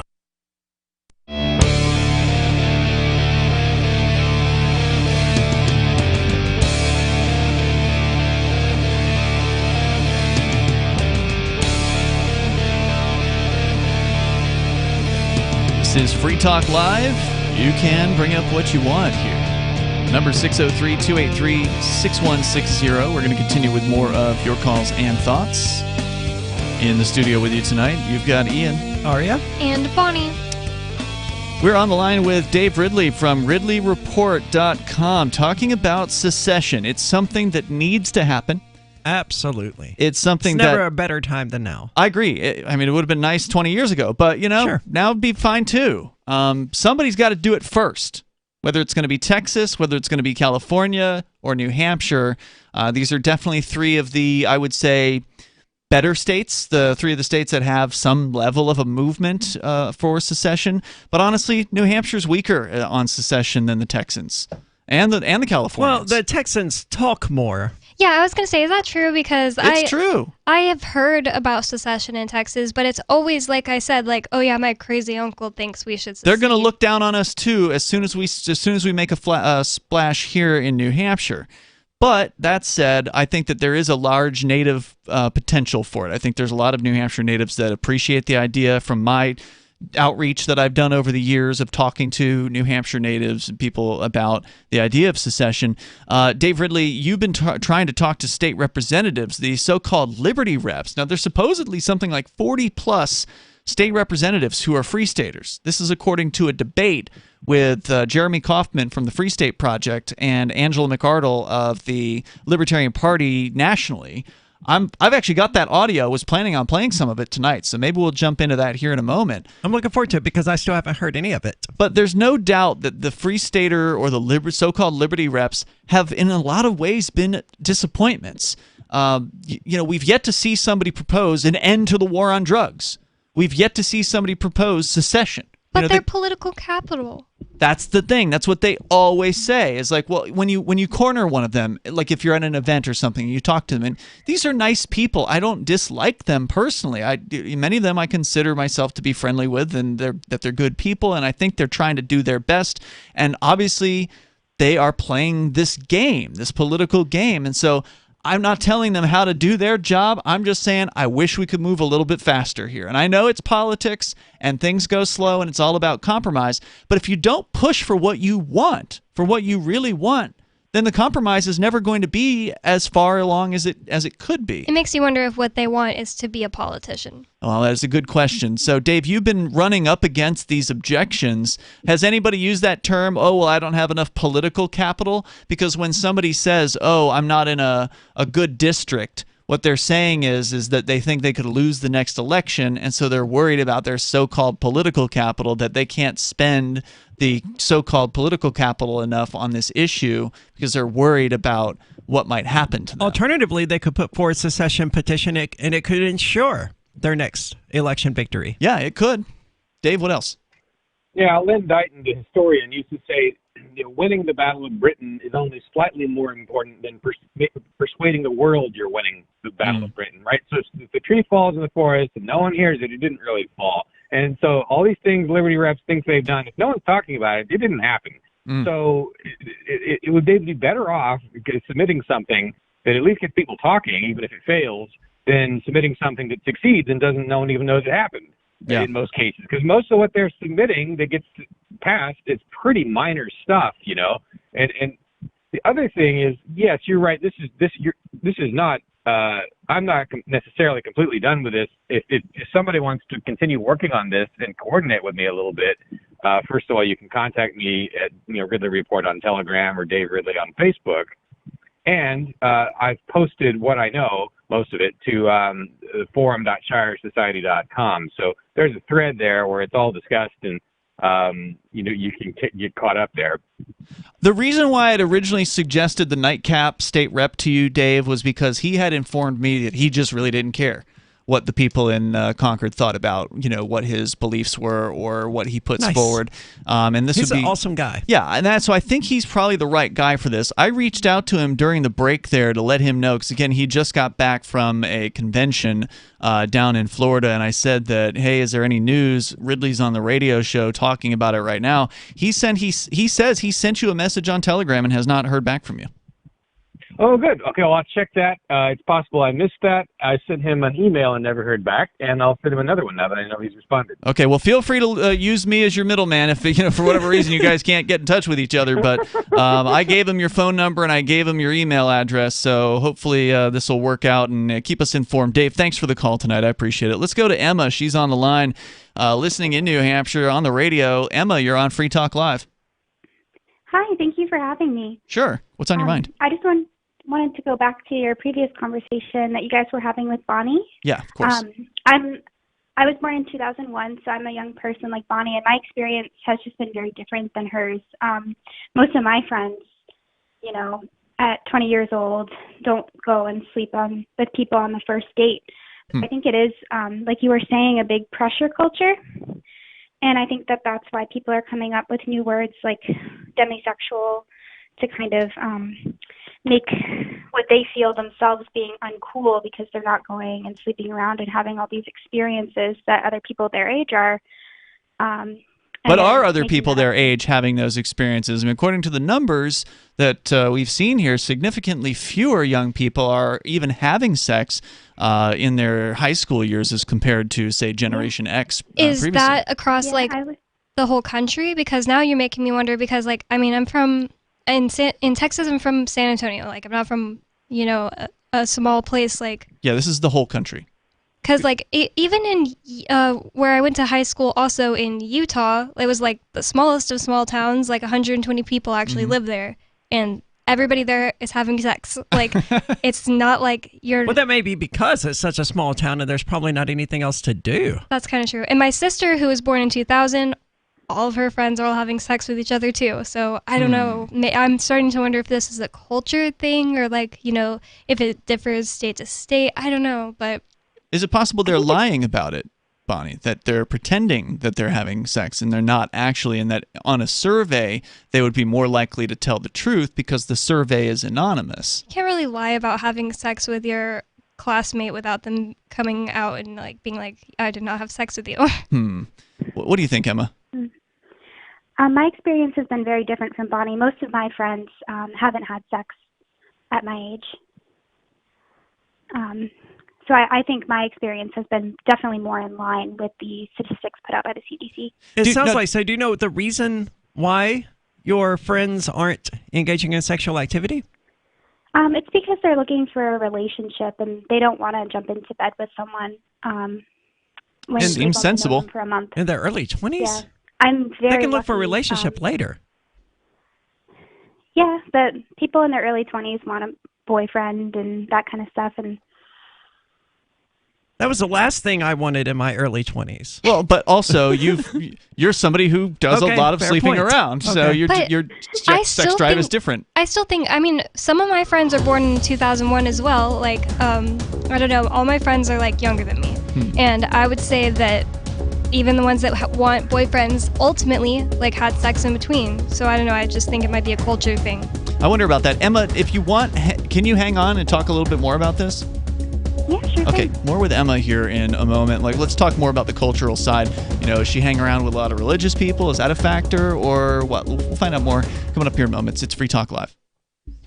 Free Talk Live's video archives have been on LBRY for years. LBRY is an uncensorable, decentralized, blockchain-based media sharing protocol, and we're big fans of it here on Free Talk Live. In 2020, LBRY launched Odysee, a video sharing website to compete with YouTube, and it's really taking off. Now with over 1 million channels, many of whom are disaffected YouTube creators. During YouTube's crackdown for not towing the government line on COVID, the Free Talk Live YouTube channel started receiving strikes and could be completely taken down at any moment. Thankfully, Odysee started offering live streaming, so we're now streaming live every night and posting our video archives permanently to Odysee. You can watch live or anytime on our Odysee channel by visiting video.freetalklive.com. If you want to go all in, download the desktop app at lbry.com, and then every video archive you watch, you'll help seed and keep it online forever. At minimum, we ask you visit video.freetalklive.com and follow us on Odysee today. video.freetalklive.com.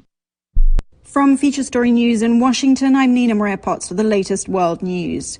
The United Nations says at least 27 children have been killed in Afghanistan in just 3 days amid clashes between the Taliban and government forces.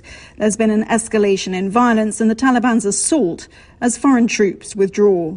The Pentagon, meanwhile, says the U.S. Secretary of Defense Lloyd J. Austin has spoken by phone with Pakistan's Chief of Army Staff, General Qamar Javed Bajwa, to discuss the U.S. and Pakistan's mutual goals of security and stability in the region. An alleged victim of the late sex offender Jeffrey Epstein has filed a lawsuit against Britain's Prince Andrew over accusations he abused her when she was underage. The US is imposing new sanctions on Belarus, accusing President Alexander Lukashenko of an ongoing assault on the democratic aspirations and human rights of the Belarusian people. The UK and Canada also announced new measures in a coordinated move. Our Washington correspondent Giles Gibson reports. The White House says this is the largest round of sanctions to date, targeting the Belarusian Olympic Committee, a state-owned enterprise, and prominent business people linked to the Lukashenko regime. The UK and Canada also hit key parts of the Belarusian economy with new sanctions. Monday marks the first anniversary of a presidential election that the opposition says was rigged by President Lukashenko. Responding to the British announcement, Lukashenko said the UK should choke on its latest measures. To Canada now, which has reopened its border to the United States for non-essential travel for the first time since it closed in March 2020.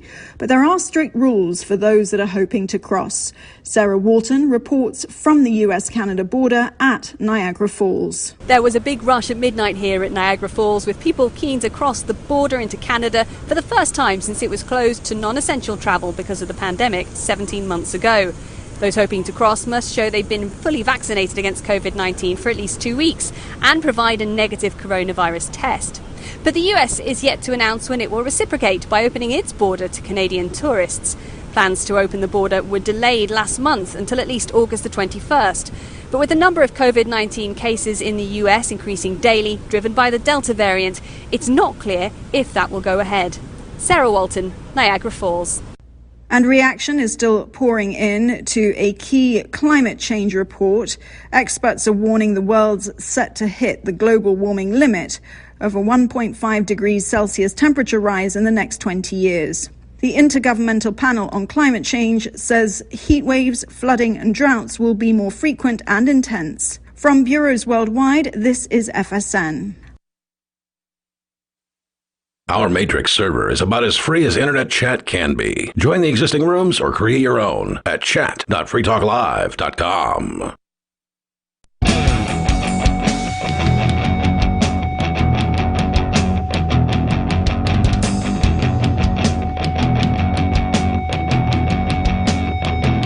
It's Free Talk Live. You bring up what you want right here. The number 603-283-6160. That's 603-283-6160. The statistics are showing that young people these days are just not having as much sex as previous generations. Although, Bonnie, you're saying where you come from down in San Antonio, Texas, that there does seem to be quite a bit of sexual activity amongst the people in their early 20s. But we hit upon something during the break that I think may explain that. You said you prefer having gay male friends, right? I mean, that's mostly what my friends are. Wait, are you suggesting that gay males are more likely to be sexually I would say they promiscuous? are significantly more likely to be sexually promiscuous. Like probably by a factor of 6 or 7 to 1.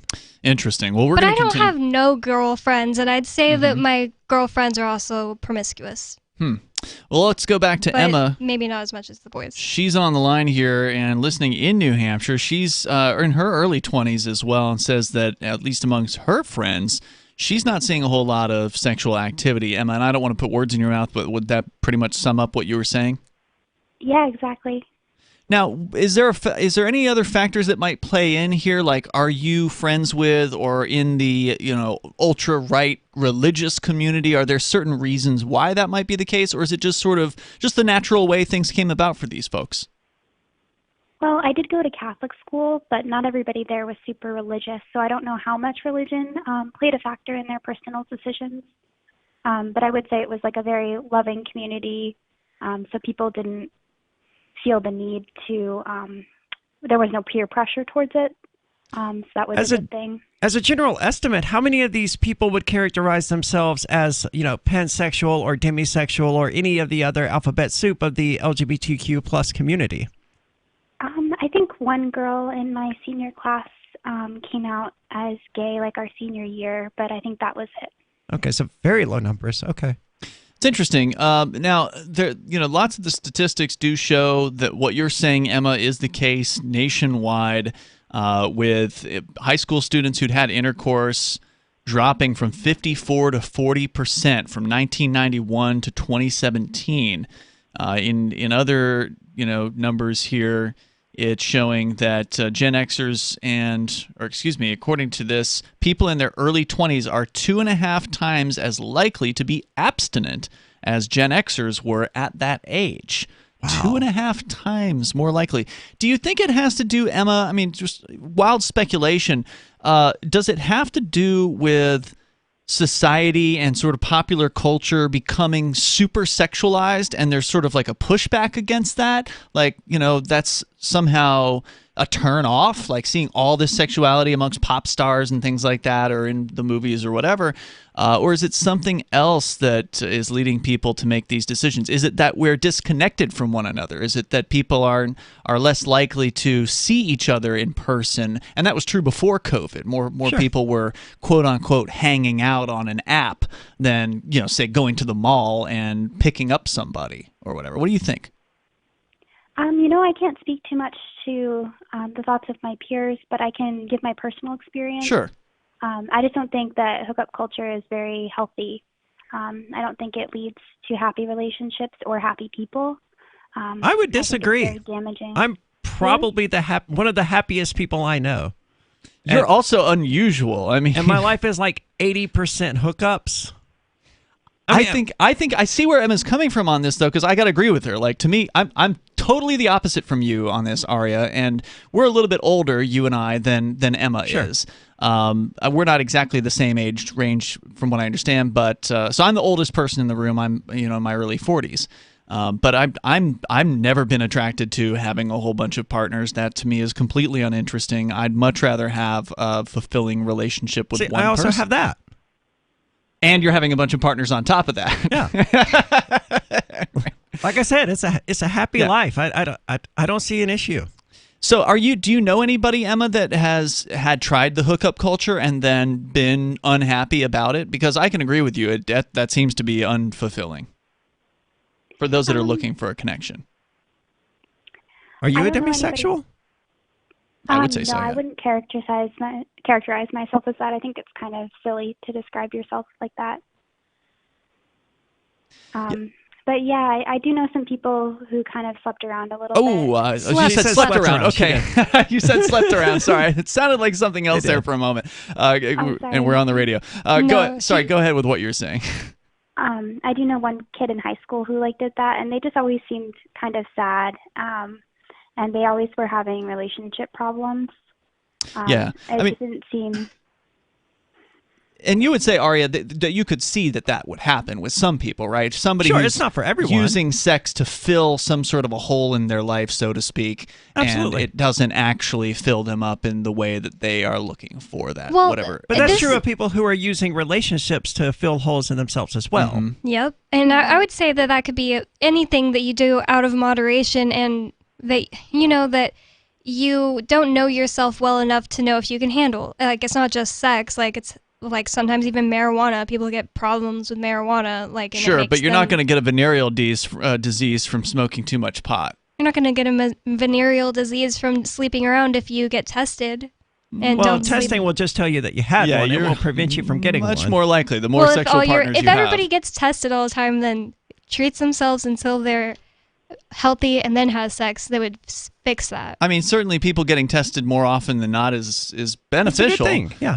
Anyways, without your little comment, Ian, I think I was making a good point. Like, you could, as long as you know yourself and love yourself and take care of yourself, and you're doing most everything in moderation, I don't really see how sleeping around is any worse than some other things that usually aren't horrible, but then if you're doing it out of moderation, can put you out of whack. I always feel awful if I'm just like waking up every day smoking the rest of the day. Like Mm-hmm. whenever I get into a phase like that, I'm like, okay, I got to cut back because I'm just like, isn't even making me like happy to smoke anymore. I'm just doing it to do it. And, you know, like it's ruining my life, making me lazy.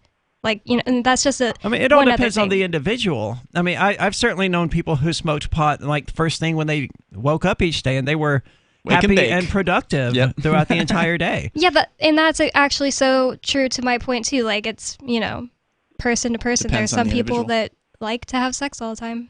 Personally, And for some people, it is fulfilling, and for some people, it's probably depressing. Well, I mean, it because they're depends looking on for what you're something looking else. for. I mean, Yeah. if you're looking for an emotional connection, then certainly hookups are not the way Then to it's go. not going to happen for you. But if you're looking for a hookup, relationships are not the way to go. Emma, thanks for your feedback here tonight. Interesting to hear from somebody on the younger side of things. Anything else you want to share? No, thank you so much for having me on. Thanks for the call. That's Emma there in New Hampshire, and you can dial in too. The number is 603-283-6160. I wish I had thought about it. I mean, if she's a native, New Hampshire native, I wish I had asked her what her thoughts on secession were. Oh, shoot. I know. You know what? I thought about it when I took the call this segment, and then it just went right out of my head. I thought about it way too late. Yeah, well, I just think like this study is over all of America, doesn't really factor in a lot of things. And then this one caller, I mean, she is a New Hampshire native who went to a Catholic school here. I don't really think that either one of those people are going to have the answer. Well, we are just talking about individuals here when somebody calls in, but according to, let's see here, Jean M. Twenge, psychology professor at San Diego State University, she wrote a book called iGen, and she notes that today's young adults are on track to have fewer sex partners than the members of the preceding two generations.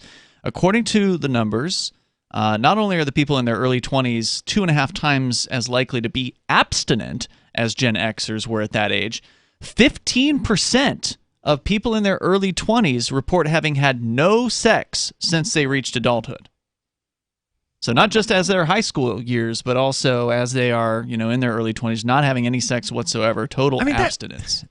That seems about right, though. I mean, probably 15% of the people I was in college with were probably not having sex. Well, actually, as it turns out, Gen Xers and baby boomers are also having less sex today than previous generations did at their ages. From the late 90s to 2014, Twenge found, according to the General Social Survey, the average adult went from having sex 62 times a year to 54 times a year. So even people who are in their 40s and 50s.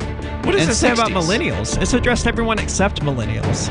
Well, no, they're talking about Gen Xers or they were talking about millennials, I think, earlier. Well, we can continue here. If you want to share your thoughts, 603-283-6160. It's Free Talk Live.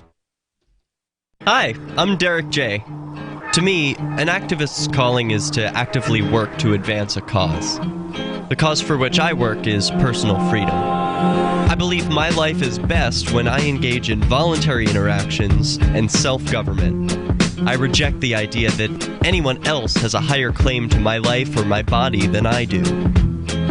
I see people who call themselves the government as a threat to my personal freedom. I realize you may feel differently, but my relationship with the people who call themselves the government is completely involuntary. If Starbucks used some of its money to drop bombs, I wouldn't shop there. So why would I support the American empire? The empire does not require my consent. Derek J's Victimless Crime Spree. Watch it for free and order the Director's Cut DVD at victimlesscrimespree.com. That's victimlesscrimespree.com. There are basically two types of advertising, direct response and branding. Radio's great for direct response with its low cost to listener ratio, but audio can't be beat for branding, which is a longer term endeavor. You want to be the first thing that someone thinks of when they think about your product or service. If you have a local business that you want kept top of mind in your community, call the station. If you need national reach, Free Talk Live's got around 200 radio stations, millions of monthly listening sessions, can suit all budgets, and if we don't think we're right for you, we'll tell you. Email me, mark@freetalklive.com. If you want to know the latest about Free Talk Live before we go on the air, all you need to decide is how you want it delivered. It's your choice. Visit news.freetalklive.com to receive our usually weekly news updates by email. Plus, we have a Twitter account at twitter.freetalklive.com, and you can follow us on the decentralized Mastodon platform at toot.freetalklive.com. So please follow us at toot.freetalklive.com and sign up for our emails at news.freetalklive.com. On Free Talk Live, we're bringing people to the ideas of liberty every day. From wrestling superstars like Glenn Jacobs. You guys really are having an impact, I believe. Like I said, a lot of where I am now is due to listening to Free Talk Live. You changed my mind on some very important issues years ago. To random people tuning in on the radio.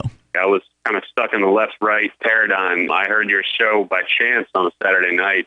From there, I went on, joined the Free State Project, and become an amplifier. So, I mean, that's really the reason why I amp is because I know that if it wasn't for you guys being on as many stations as you are, I never would have found the ideas of liberty. Your amp will directly change more lives by getting Free Talk Live in front of people looking for talk radio online and on the air.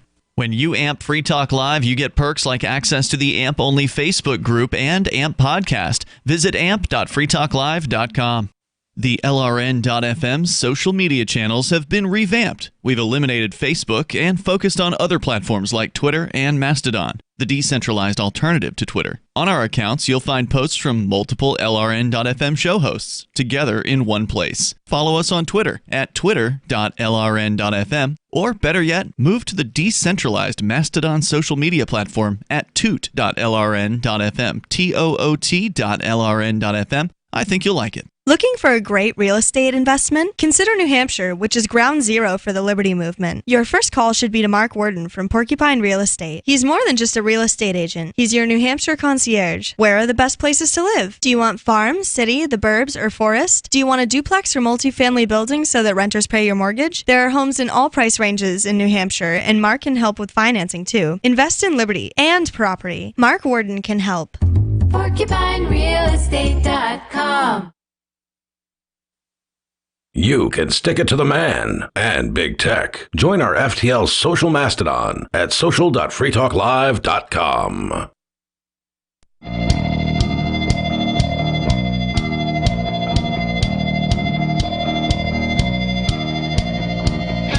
It's Free Talk Live. The number, if you want to join us here, it's 603-283-6160, 603-283-6160. Ian, Aria, and Bonnie in the studio here tonight. We've been talking in just the last few segments about, well, actually, kind of from the beginning of the show, we started out talking about the so-called demisexual, which seems to be a term that people who they just want to come out because it's so cool to come out now. They want to come out as somebody who's attracted to only people that they have an emotional bond with, which seems like a pretty normal thing and not something that you're going to get, hung from a crossover. Plus, emotional bond is kind of a vague term, and there's a huge gradient of how emotionally bonded to someone you can be. Yeah, that's true. That's true. Like, I have an emotional bond with plenty of people that I would never have any sort of sexual relationship with. But if you're demisexual, it seems like you would want a sexual relationship with someone that you had an emotional connection with, right? I guess. So are they pigeonholed into... Like, if they had just an emotional connection with their boss, would they be trying to sleep with their boss? Because if they're turned on by that emotional connection, then it stands to reason that any emotional connection or, maybe it's not that they're turned on by the emotional connection per se, but that is a requirement in order for them to be turned on. Actually, that's kind of a good, important description. Like, that's an important thing to know. Does that turn them on? Or is that just a prerequisite for sex? Because most other sexualities has something to do with being turned on, right? Like what sexually turns you on is not a man, it's a woman or whatever. Right. So is it that the emotional connection turns these people on? I think that's important to know. I'm guessing it plays a factor. I'm guessing it plays a major factor. But that ended up moving us in the direction of just sort of discussing sexuality amongst younger people and even older people. According to the story here at The Atlantic, and this is from 2018, so this is pre-pandemic, pre-lockdown and all that. But even people in their Gen X years and baby boomers are having less sex. Well, I'm not surprised about boomers. I mean, aren't they like geriatric now? They're like 60, 70 years old. I would be shocked if they were having a bunch of sex. What are the and kind of grossed out. I'd be happy for them. What years? What are like the age ranges or like the years they'd be born? Let's see. I think the Gen X ends at around when I was born in the early 80s. So that would mean that Gen X would have started in the early 60s, yeah. right? I think so. So the boomers would have been roughly the 20 years prior to that. So say 1945 to 65 or something like that, or 1940 to 1960 would be my guess. I wouldn't be disgusted if they were having sex, but it does make sense that they'd be having less sex. I would only be disgusted if I thought about it and pictured it, right? I mean, let's move on. So it's not just an American phenomenon. Most countries don't track their citizens' sex lives closely, but those that try, and all of them are wealthy nations, are reporting their own sex delays and declines. One of the most respected sex studies in the world, Britain's National Survey of Sexual Attitudes and Lifestyles, reported in 2001, which it's been a while since that, but that people ages 16 to 44 were having sex more than 6 times a month on average. By 2012, that rate had dropped to fewer than 5 times. Over roughly the same period, so 2001 to 2012, Australians in relationships went from having sex about 1.8 times per week to 1.4 times. Finland's FinSex study found declines in intercourse frequency along with rising rates of self-pleasure. In the Netherlands, I called that one.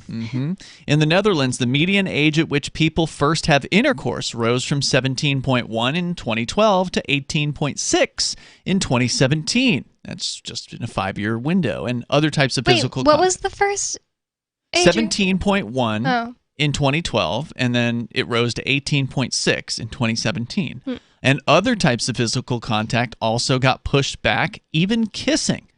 So, I think the article may be right. This may be a result of over-sexualization and easy access to pornography and things like that, because it has been my experience throughout all of my adult life that the vast majority of people are lazy about having sex. And it's because self-pleasure is just so easy, so accessible, and so simple, and it's cheap.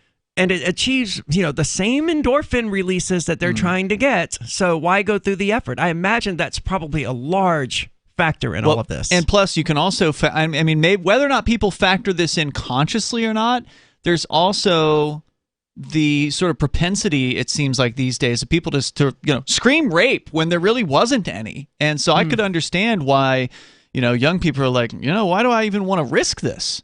I mean, this person could not be the person they are appearing to be. They might just be in it to try to, crop up some sort of a fake rape charge against me. And we've seen young people in college being very concerned with that.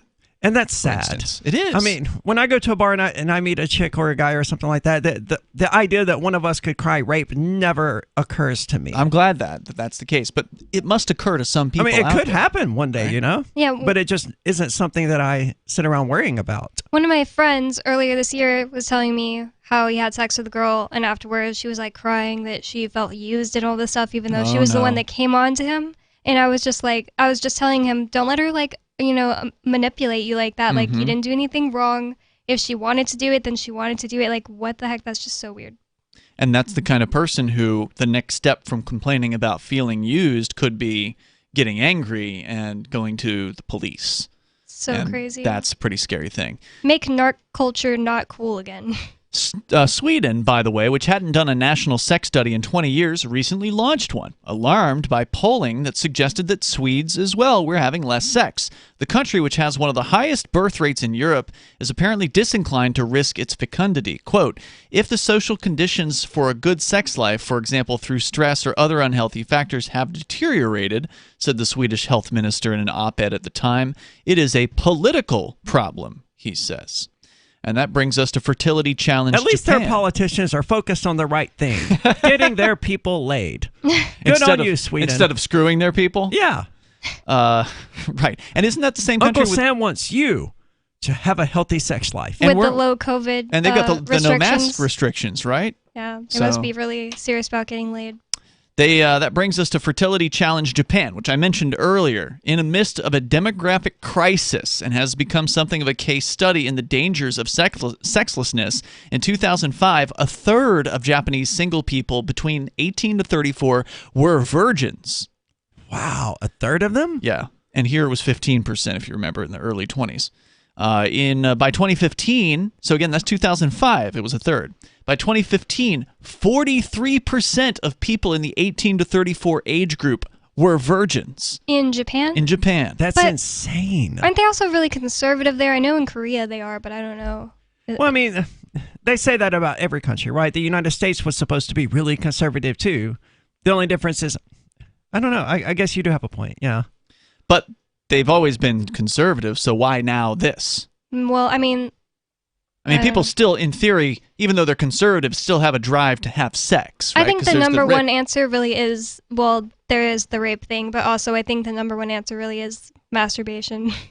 So, let's see. Can you say that on the air? You can. Self-pleasure is probably a more tactful way to do it. But the share who said they didn't intend to get married had risen too. So let's see. Not that marriage was any guarantee of sexual frequency. A related survey found that 47% of married people in Japan hadn't had sex in at least a month. Those poor people. Yeah, for nearly a decade, stories in the Western press have tied Japan's sexual funk to a rising generation of shushoku danshi, literally grass-eating boys. These herbivore men, as they are known in English, soy boys, are said to be ambivalent about pursuing either women or conventional success. The new taxonomy of Japanese sexlessness also includes terms for groups such as hikikomori or shut-ins and parasaito shinguru, parasite singles. Those are people who live with their parents beyond their 20s. Well, I could kind of see in a culture like, in China they have that lay flat protest thing where like they've just been their whole lives pressured to do so great at everything to where they're protesting that culture by not doing anything. I could kind of see why, if it's a success type of culture there to have sex, why they'd be laying flat. And then there's the otaku, or obsessive fans of especially anime and manga, all of whom are said to contribute to sekusu shinai shokogun, or celibacy syndrome. So, it's interesting what's been going on over there because, as I mentioned, the fact that people aren't having sex is actually leading to what they, as they described, a demographic crisis, where there literally aren't enough people. It's a big deal. Humans are sexual animals. That's how we procreate. There's literally not enough people. They're having to loosen their immigration rules to allow people to immigrate to Japan, which has been a long time very sort of closed society, because they just don't have enough young people to staff nursing homes and things like that. There's more coming up here. It's Free Talk Live. When Monster Hunter International discovers one of Isaac Newton's wardstones being auctioned off, they decide to steal it and use it to destroy the Chaos God once and for all. But a mysterious thief upends their plan, and it soon becomes a race against time as something much older and infinitely more evil awakens in the jungles of South America. Monster Hunter Bloodlines by New York Times bestselling author Larry Correia and Baen Books. Visit monsterhunternation.com for more. Are you tired of governments murdering people around the world? Stop using their money. There is an alternative. Bitcoin is a stateless free market non-political currency. Bitcoin cannot be inflated or controlled by any government. By using their money, you are helping the state. Stop doing it. You have an incredible alternative available now. Learn it, use it, spread it. Get started with Bitcoin at bitcoin.com. That's bitcoin.com. So you've signed the Shire Society Declaration and are planning your move to New Hampshire to be around more liberty-oriented people. Next, sign up for the Shire Society Forum at forum.shiresociety.com. There are a bunch of people there who are already in the Shire, and they want to meet you. If you're already in the Shire physically, you should also come by the forums. Remember, not everyone uses Facebook. New people are signing up for the Shire Society Forum every month, so drop in and say hello at forum.shiresociety.com.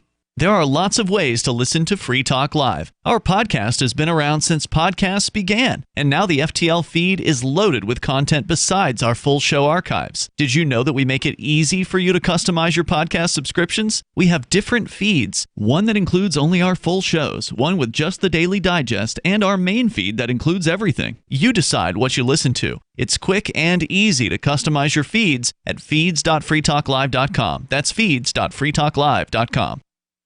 You're listening to the live edition of Free Talk Live. Hour number 3 is next after the news here on the Liberty Radio Network at LRN.FM.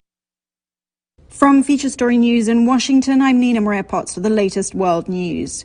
The United Nations says at least 27 children have been killed in Afghanistan in just 3 days amid clashes between the Taliban and government forces.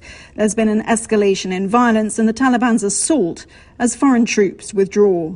The Pentagon, meanwhile, says the U.S. Secretary of Defense Lloyd J. Austin has spoken by phone with Pakistan's Chief of Army Staff, General Qamar Javed Bajwa, to discuss the U.S. and Pakistan's mutual goals of security and stability in the region.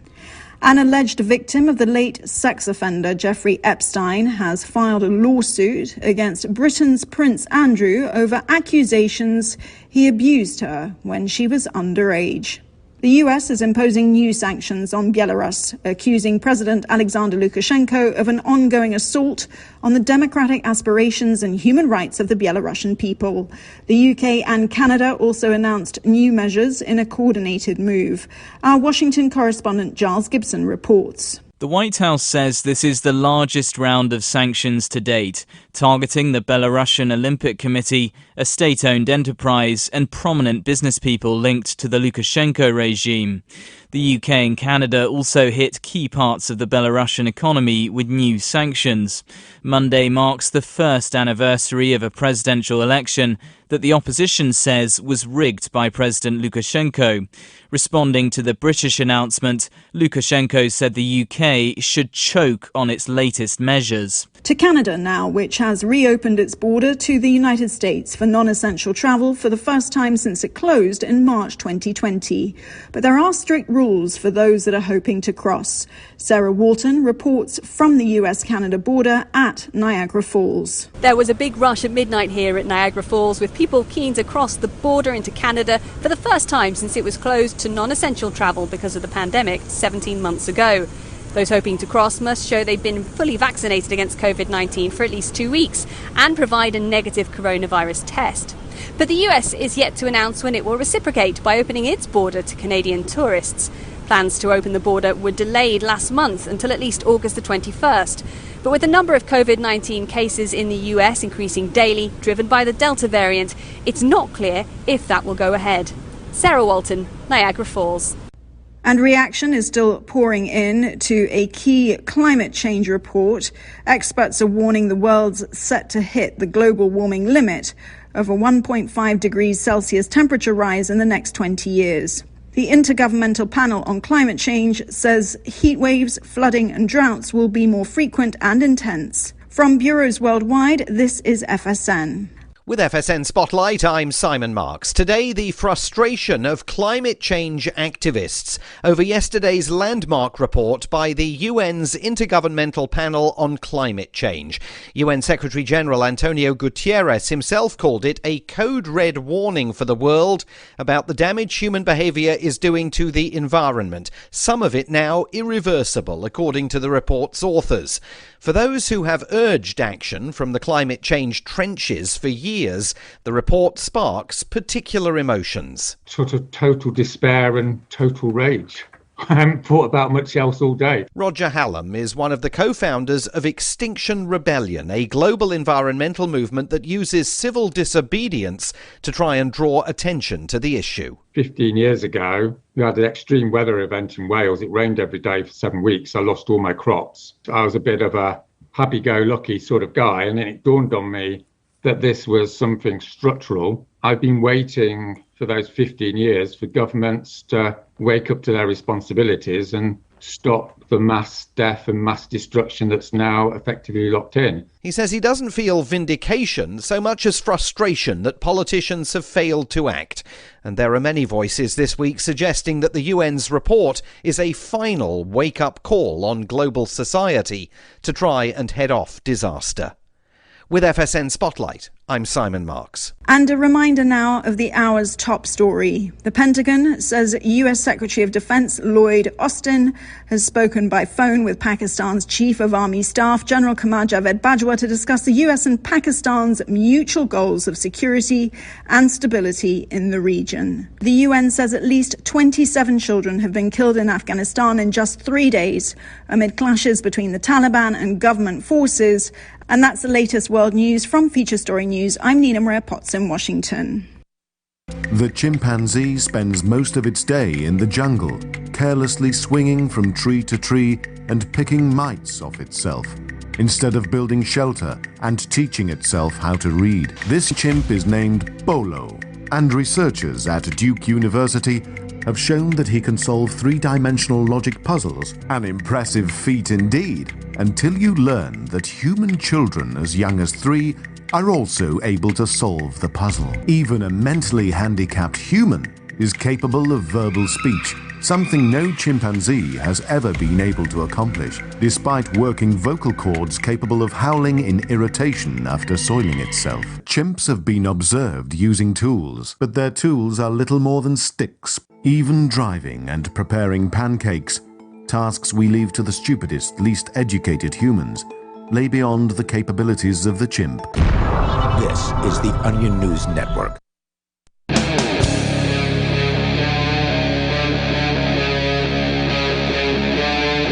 Free Talk Live.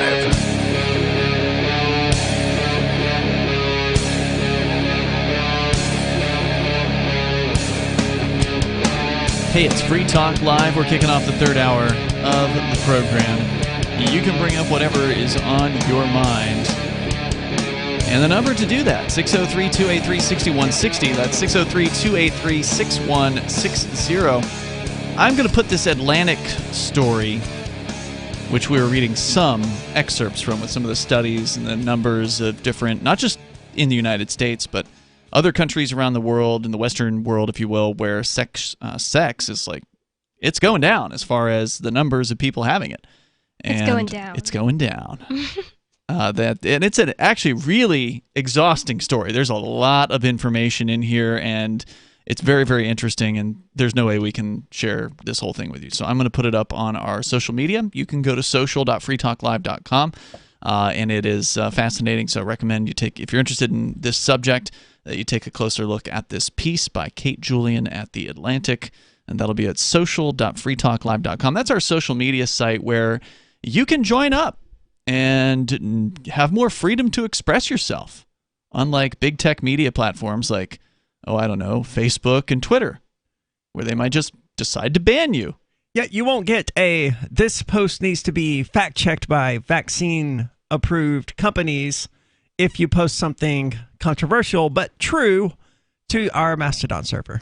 Today Exactly. on Instagram, I saw my friend posted this, I guess an Instagram story, and he said, like, before COVID, or when COVID hit and blah, blah, blah, talking about, like, getting lonely and stuff, and it had nothing to do with medical science or anything, and there was a COVID warning at the bottom. Just because COVID was the word COVID. there, yeah. So stupid. So check it out, social.freetalklive.com. There's something that caught my attention like a week ago. It's been sitting in my show prep ever since, and I figure tonight's a good time to talk about it or to play some of it. It's a debate that happened at the Porcupine Freedom Festival, and you were attending the Porcupine Freedom Festival, Aria. I was. It was a great time. But I don't imagine you had much time to go and see the stage show because you were busy doing Free Talk Live, and that can take up a lot of your time during the day. But at the main stage in the pavilion, at one point they had a debate. At the Crypto 6 pavilion. Thank you for that, yeah. They had a debate between the Free State Project and the Libertarian Party, and it was entitled, this is according to Reason.com, who's got the full audio of the debate, is the Free State Project a better idea than the Libertarian Party? And Jeremy Kaufman is a board of directors member at the Free State Project. He's also the founder of Library and Odyssey, which we've talked a lot about. And I like the idea, but I personally would not have accepted either side of this debate if, they'd asked me to participate, because the two ideas aren't necessarily mutually exclusive. They're not necessarily, and certainly it was a friendly debate, as you'll hear in some of the audio. But there are definitely people out there who think that if they just work harder towards more Libertarian Party stuff where they are, that's a waste of time, dude. That it's going to work. There are people that believe that. And like this woman, I can't even remember her name right now. I've seen her on Twitter and stuff, but I don't know. I don't know anything she's done. I don't know any of her accomplishments, but I mean, I know what Jeremy Kauffman is doing, and I know what, I think that if you at least just know an accomplishment of a person, then they're obviously making a bigger impact. That's a good point. I formed a county affiliate for the Libertarian Party back in Mississippi, and it achieved nothing. Sure. And that's typically what the Libertarian Party achieves over the entire, as far as political success. There were 3 of us, so how could we possibly have achieved anything? So I came to New Hampshire and have achieved significantly. I achieved more in the first 6 months here than I had my entire life in the state of Mississippi. You got more press coverage in the 2020 campaign for sheriff that you ran as a Republican, mind you. Now, you're a liberty-minded person. Yeah, and I think everyone knew that. Yeah. But except the Republicans. You got more coverage for liberty and amongst not just normal press, but also like left liberal podcasts and stuff. Like you had all kinds of attention coming to you that you got to really explain the ideas of freedom to people that otherwise would never have heard them, just because you threw in for a little Republican primary race here in Cheshire County, New Hampshire. Because you actually have a movement behind you, because there's a large coalescing of people here, you probably got more press coverage than 99.9% of the Libertarian Party candidates will across the entire country did in the year 2020. Well, that's the power of the Free State Project. Yeah. I feel like I didn't even see press coverage about Jo Jorgensen except when she got bit by a bat. Oh yeah, barely anybody mentioned Jo Jorgensen. Yeah, but my parents sent me one of my parents sent me a video of Arya, and it was just like, look at this crap. And did they know that you knew her? No. Right. Well, I didn't know her. You didn't know me at the time. No. Right. I was just like, she's from that show I listen to that I'm always trying to make you guys listen to, and they wouldn't. But they'd heard about her separately. They'd heard about Arya just through their own channels. They didn't know anything about her. It was like a Christian thing going around that was like, pray for this person. Right, the atheist, Satanist, or whatever were calling you. What was it? The Satanist, what were they calling you? You were like the Satanist, anarchist. Satanist anarchist. That's what it was. That's what it was. Maybe they were the ones who sent me the Bible. Ooh, could be. Someone sent me a Bible, did. and it was not... there was no return label on it or anything, so I have no idea who sent it, but someone sent me a Bible, and I put it to use, so thank you, whoever did that. You put it to use by creating a Bible study with Arya, right? As a satanic Bible study, on, yes. YouTube and or Twitch. Or I need to resume that. It was a lot of fun. That was fun. All right, so here's so at the debate, they gave both of the participants the opportunity to, do an introductory kind of speech. We're not going to play this whole debate for you because, honestly, we don't have time, and we're, I'm sure, going to be stopping down and talking about what's being said. But here's what Jeremy Kauffman had to say in his opening argument. Thank you to everyone for being here. We're, unlike a lot of debates, Gene debates a socialist. They're very much not on the same side. I'm on Angela's side here. I want Angela to be the next chair of the Libertarian Party.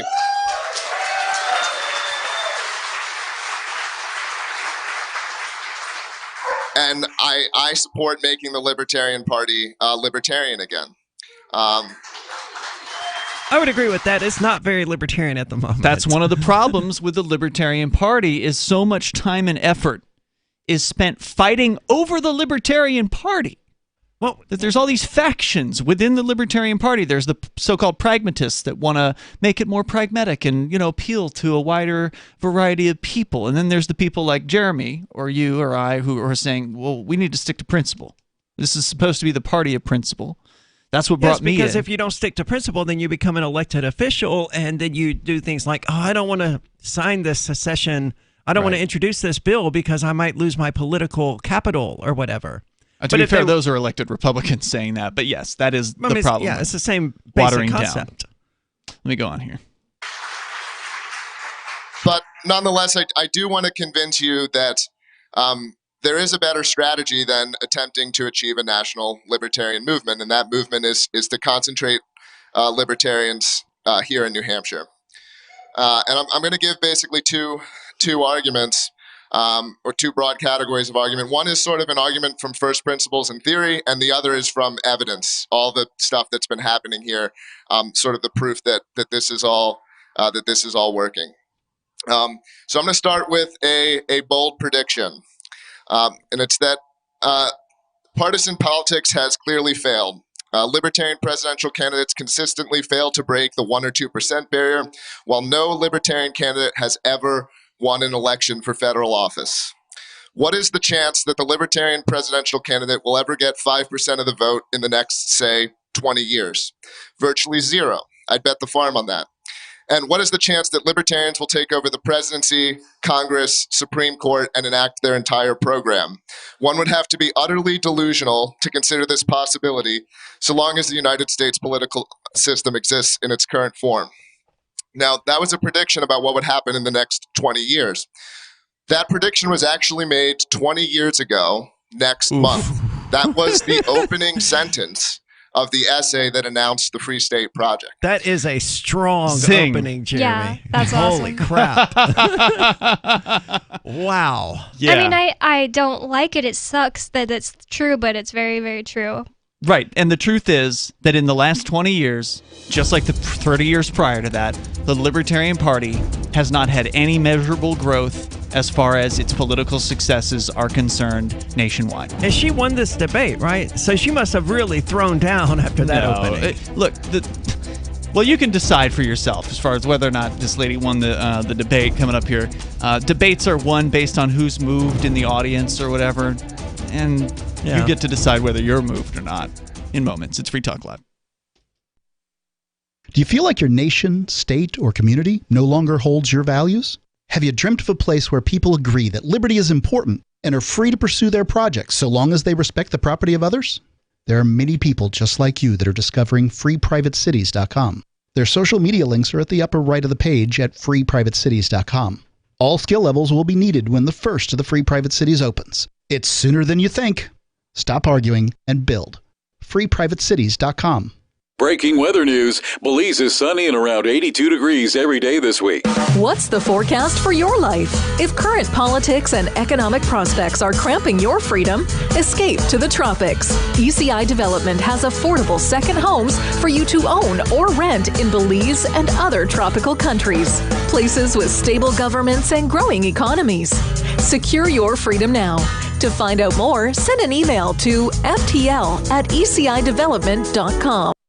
What if you want to hear the latest episode of Free Talk Live, but all you have is your phone, you forgot to download our archive, and you have no data connection? You can call our Listen line at 641-793-0191. That's a long-distance number, so you may incur charges. If not, listen as long as you want. 641-793-0191. The Free Talk Live Listen line, 641-793-0191. After a devastating war, the alien visitors were driven back, and their willing human collaborators were left behind to face the music. When Emma Jean Anderson's ex-lover springs her from prison, Nathan Foster and his 14-year-old nephew Ben are tasked with bringing the pair to justice. An easy enough job until they discover something is inside Emma Jean, and the fate of the planet hangs in the balance. The Family Business by Mike Coopery from BaneBooks.com. The Free State Project has reached its goal of 20,000 liberty lovers who've pledged to move to New Hampshire and get active to achieve liberty in our lifetime. Perhaps you're trying to figure out what part of New Hampshire should be your destination. If so, consider Keene. You'll find more than 150 reasons to move to Keene at move.freekeene.com. Keene is famous for its historic, publicity-generating activism, as well as being the liberty media capital of the world. It's home to freekeene.com, New Hampshire's destination for liberty activism, news, and opinion. For years, we've been compiling over 150 reasons to move to Keene at move.freekeene.com, where you'll learn about some of what's happening here and what makes Keene a great place to live. If you love liberty, you'll probably enjoy anywhere you end up in the Shire. But do your due diligence first. Please visit move.freekeene.com for the full list of over 150 reasons to move to Keene. That's move.freekeene.com. Tired of cancel culture? Sick of mega tech corporations holding an axe over your head? Join the LRN.FM Matrix chat server. It's self-hosted, so no one else can tell us what to do or say. Don't like the existing channels? You can make your own. You can even connect into some of our channels from other Matrix servers. It's federated. For the full LRN.FM Matrix experience, though, you should join our server via the step-by-step instructions at chat.lrn.fm. Chat.lrn.fm. The new 4th edition of Healing Our World, The Compassion of Libertarianism will take your understanding of liberty to a deeper level and has over 1,300 updated references, new cartoons, and a foreword by Dr. Ron Paul. With discounts for multiple book purchases, the 4th edition of Healing Our World is a great gift for the liberals, pragmatists, environmentalists, and Christians in your life who think libertarianism is cold-hearted. Get yours today at healing.freetalklive.com and use promo code FTL for a $5 discount. Don't miss a moment of Free Talk Live. Get our archives daily via our podcast at feeds.freetalklive.com.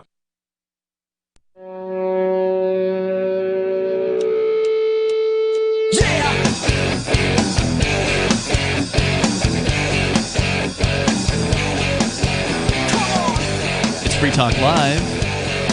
You can dial in here. The number, if you want to join us, 603-283-6160. That's 603-283-6160. In the studio tonight, it's Ian, Aria, and Bonnie. and we will continue with your calls and your thoughts. Also, Free Talk Live is brought to you by Bitcoin.com, where you can go to learn about cryptocurrency like Bitcoin and Bitcoin Cash. Get over to Bitcoin.com, click on Get Started at the top of the page, and that'll take you to a series of videos. You can watch the first one for all of 3 minutes, and you'll get the basics down on the world of cryptocurrency. But you may want to watch more than that because there's a variety of information available. It's a pretty fascinating topic. You can dig as deep as you want, and a great place to start is Bitcoin.com. Now, if you're not new to crypto, you can go to news.bitcoin.com to get the latest news headlines about the world of cryptocurrency, updated every single day at news.bitcoin.com. We're going to go to your calls and thoughts. Gabriel is on the line in Minnesota, watching us on Odyssey. Go ahead, Gabriel. Hey guys, how you doing? Welcome. You're on the air. All right. Well, I just wanted to share something that I found a little bit encouraging. Over on Facebook, I noticed about 2 days ago, a group got started up that says it's Medical Freedom Minnesota. And over here, they started up just like 2 days ago, and already it's got almost 20,000 members. So I just wanted to share with you guys that the dissenting perspective is alive and well. Even well, at least until Facebook shuts down the group. Yeah, when Zuckerberg gets a hold of it, I'm sure he'll just shut it off. Yeah, I wish people would. I mean, if you're going to create a group on Facebook, please put something else somewhere else on the internet and direct people there. Like create a forum, put up a discourse forum or something on your own server. A Telegram even. Yep. Yeah, anything Just else. Redirect from Facebook over to any of the other sources that won't be shut down. So But you're easily. you're still excited to see that level of interest and support, Gabriel? Yeah, exactly. They're scheduling events. They've got one for tomorrow for a protest. Another one for Thursday. So what are they protesting in Minnesota? Is there some sort of a mask mandate being put back into place? What's going on over there? Mostly it's just about the medical autonomy, the right to choose. The group's description, it says we're all in favor of medical freedom. It's not about vaxxing or not vaxxing. It's about the right to choose. So people are getting behind that. I think even more people who would be pro-vaccine are still against the forced vaccinations. Yeah, I found that was the case a lot with the mask mandates as well. Once you actually started reasoning with these people and convincing them that, if it's a good idea, you don't have to force people to do it. Mm-hmm. A lot of people came around and was like, you know what, you're right. It doesn't have to be mandated. We can leave people to make their own choices, and hopefully they'll make the choice that I want them to make. But if not, it's not the end of the world. There have been some reports of those who have been vaccinated actually joining to side with people choosing to not be vaccinated because they think things have gone too far at this point. If you're vaccinated, that's the smart position to be in, because vaccinations aren't the only thing that the government's going to mandate if they're going to mandate vaccinations. Sure, they can do one thing, they can get away with anything. It's just their foot in the door, right? The last little nugget I wanted to share with you guys is I hear Jet call in all the time. He says, don't call it the government. And I kind of agree with that. I'd like to say that I read Larkin Rose's book, The Most Dangerous Superstition. Mm-hmm. And that really inspired me. I realized, it's a big giant farce, the idea that some people could rule over others with such absolute control. And so I kind of coined the term govern myth. I think it's a little bit easier to get a hold of if you wanted to try and adopt that. You'd be able to just kind of catch yourself in mid-govern myth. I like it. I like it. I like Thank it as you, well. Gabriel, for the call tonight. I appreciate hearing from you. And you can just weigh in just that easy, 603-283-6160. So we were talking about the Libertarian Party versus the Free State Project, which is a debate that's been needing to happen for a long time, because for a long time, the Libertarian Party completely ignored the Free State Project. I remember early on with the Free State Project, which for listeners that don't know, that's the migration of freedom lovers to New Hampshire. The Libertarian Party should be all over it. Right? You would think. It represents their biggest possibility of success. Like, even if they want to stick to their silly little political party, if they focus their efforts on New Hampshire and on getting libertarians to New Hampshire. In one place, concentrating activism. Yes, they could actually have an impact. No, libertarians won't ever get the president, but you move enough of these people from the National Libertarian Party to New Hampshire, you could get a libertarian governor. Why are there libertarians that even want to associate themselves with the federal government? That just blows my mind. Because they want power. Yeah. They want attention. They want power. Sounds like they're not libertarians. Probably not. They're probably, people like Bob Barr or Gary Johnson. Or Bill Weld. Bill Weld, these former Republicans who switched over to the Libertarian Party because they want to be in charge of something. They were never as successful as a Republican as they could have been within the Libertarian Party. In the Republican Party, they were small fish in a big pond. Right. In the Libertarian Party, they were big fish in a small pond. And most of them have since rejoined the Republican Party since then, but regardless. Yeah.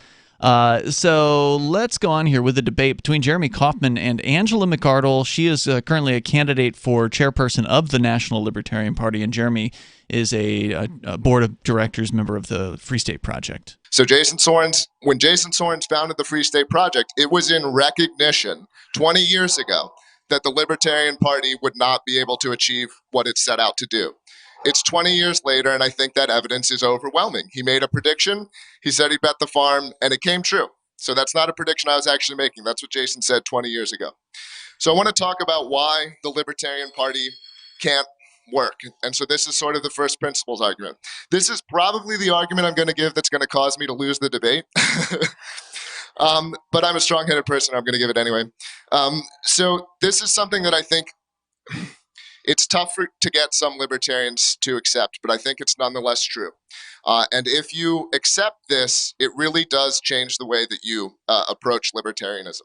And this is accepting that a lot of our foundational moral beliefs are not logically decided. A lot of them you can't reason people into or out of. Hume recognized this. He said that reason is a slave to the passions. Jonathan Haidt, who's a psychologist and a researcher on moral foundational theory out of NYU, he's done actually a lot of research on libertarians specifically, and he's given talks to Reason about it. So libertarians, how are they different? They tend to consider liberty a foundational moral principle rather than a means to an end. It's why we hate lockdowns, okay? We think it's wrong to do it. We prefer logical styles to more emotional styles. That stereotype of a libertarian, it's true. If you survey how we think and how we believe things, we are different from a lot of other people in this way. And we're more comfortable sort of being independent. Independently minded and independent in how we interact with the world. And this is true of libertarians. And these are, whether you were born this way or whether it's your childhood, I'm not going to get into that. But these are largely fixed characteristics of people, right? And I'll give an analogy, right? Like we think that we're arguing people when we're arguing about libertarianism, that we're attempting to argue people into something that is objectively true or not. And what we're instead trying to argue is like, a type of ice cream flavor that we like that other people don't, okay? So we'll get into it here. What he's getting at is that a lot of people will never be libertarian, that we're not going to persuade the majority of Americans to believe in liberty. And he's not wrong. Yeah, and we're going to continue. Your thoughts are welcome. 603-283-6160. It's Free Talk Live.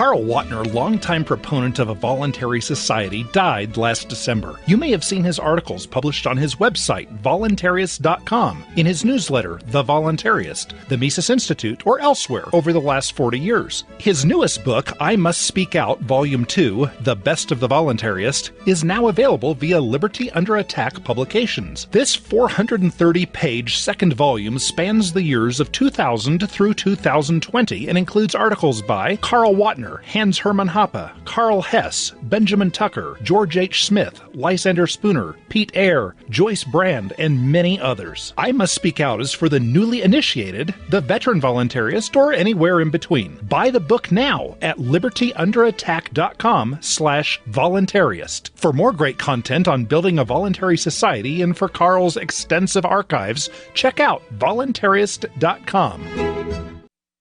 From Feature Story News in Washington, I'm Nina Maria Potts for the latest world news. The United Nations says at least 27 children have been killed in Afghanistan in just 3 days amid clashes between the Taliban and government forces.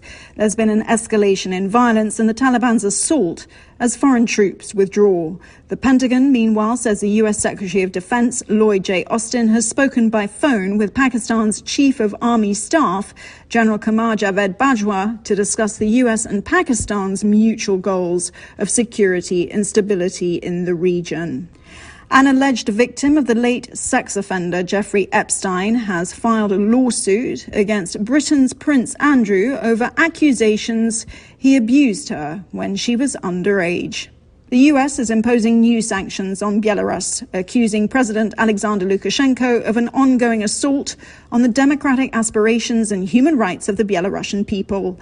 The U.K. and Canada also announced new measures in a coordinated move. Our Washington correspondent Giles Gibson reports. The White House says this is the largest round of sanctions to date, targeting the Belarusian Olympic Committee, a state-owned enterprise, and prominent business people linked to the Lukashenko regime. The UK and Canada also hit key parts of the Belarusian economy with new sanctions. Monday marks the first anniversary of a presidential election that the opposition says was rigged by President Lukashenko. Responding to the British announcement, Lukashenko said the UK should choke on its latest measures. To Canada now, which has reopened its border to the United States for non-essential travel for the first time since it closed in March 2020. But there are strict rules for those that are hoping to cross. Sarah Walton reports from the US-Canada border at Niagara Falls. There was a big rush at midnight here at Niagara Falls with people keen to cross the border into Canada for the first time since it was closed to non-essential travel because of the pandemic 17 months ago. Those hoping to cross must show they've been fully vaccinated against COVID-19 for at least 2 weeks and provide a negative coronavirus test. But the US is yet to announce when it will reciprocate by opening its border to Canadian tourists. Plans to open the border were delayed last month until at least August the 21st. But with the number of COVID-19 cases in the US increasing daily, driven by the Delta variant, it's not clear if that will go ahead. Sarah Walton, Niagara Falls. And reaction is still pouring in to a key climate change report. Experts are warning the world's set to hit the global warming limit of a 1.5 degrees Celsius temperature rise in the next 20 years. The Intergovernmental Panel on Climate Change says heat waves, flooding and droughts will be more frequent and intense. From bureaus worldwide, this is FSN. We're still not sure why you'd want to watch, but our video feed is streaming nightly for free at cam.freetalklive.com.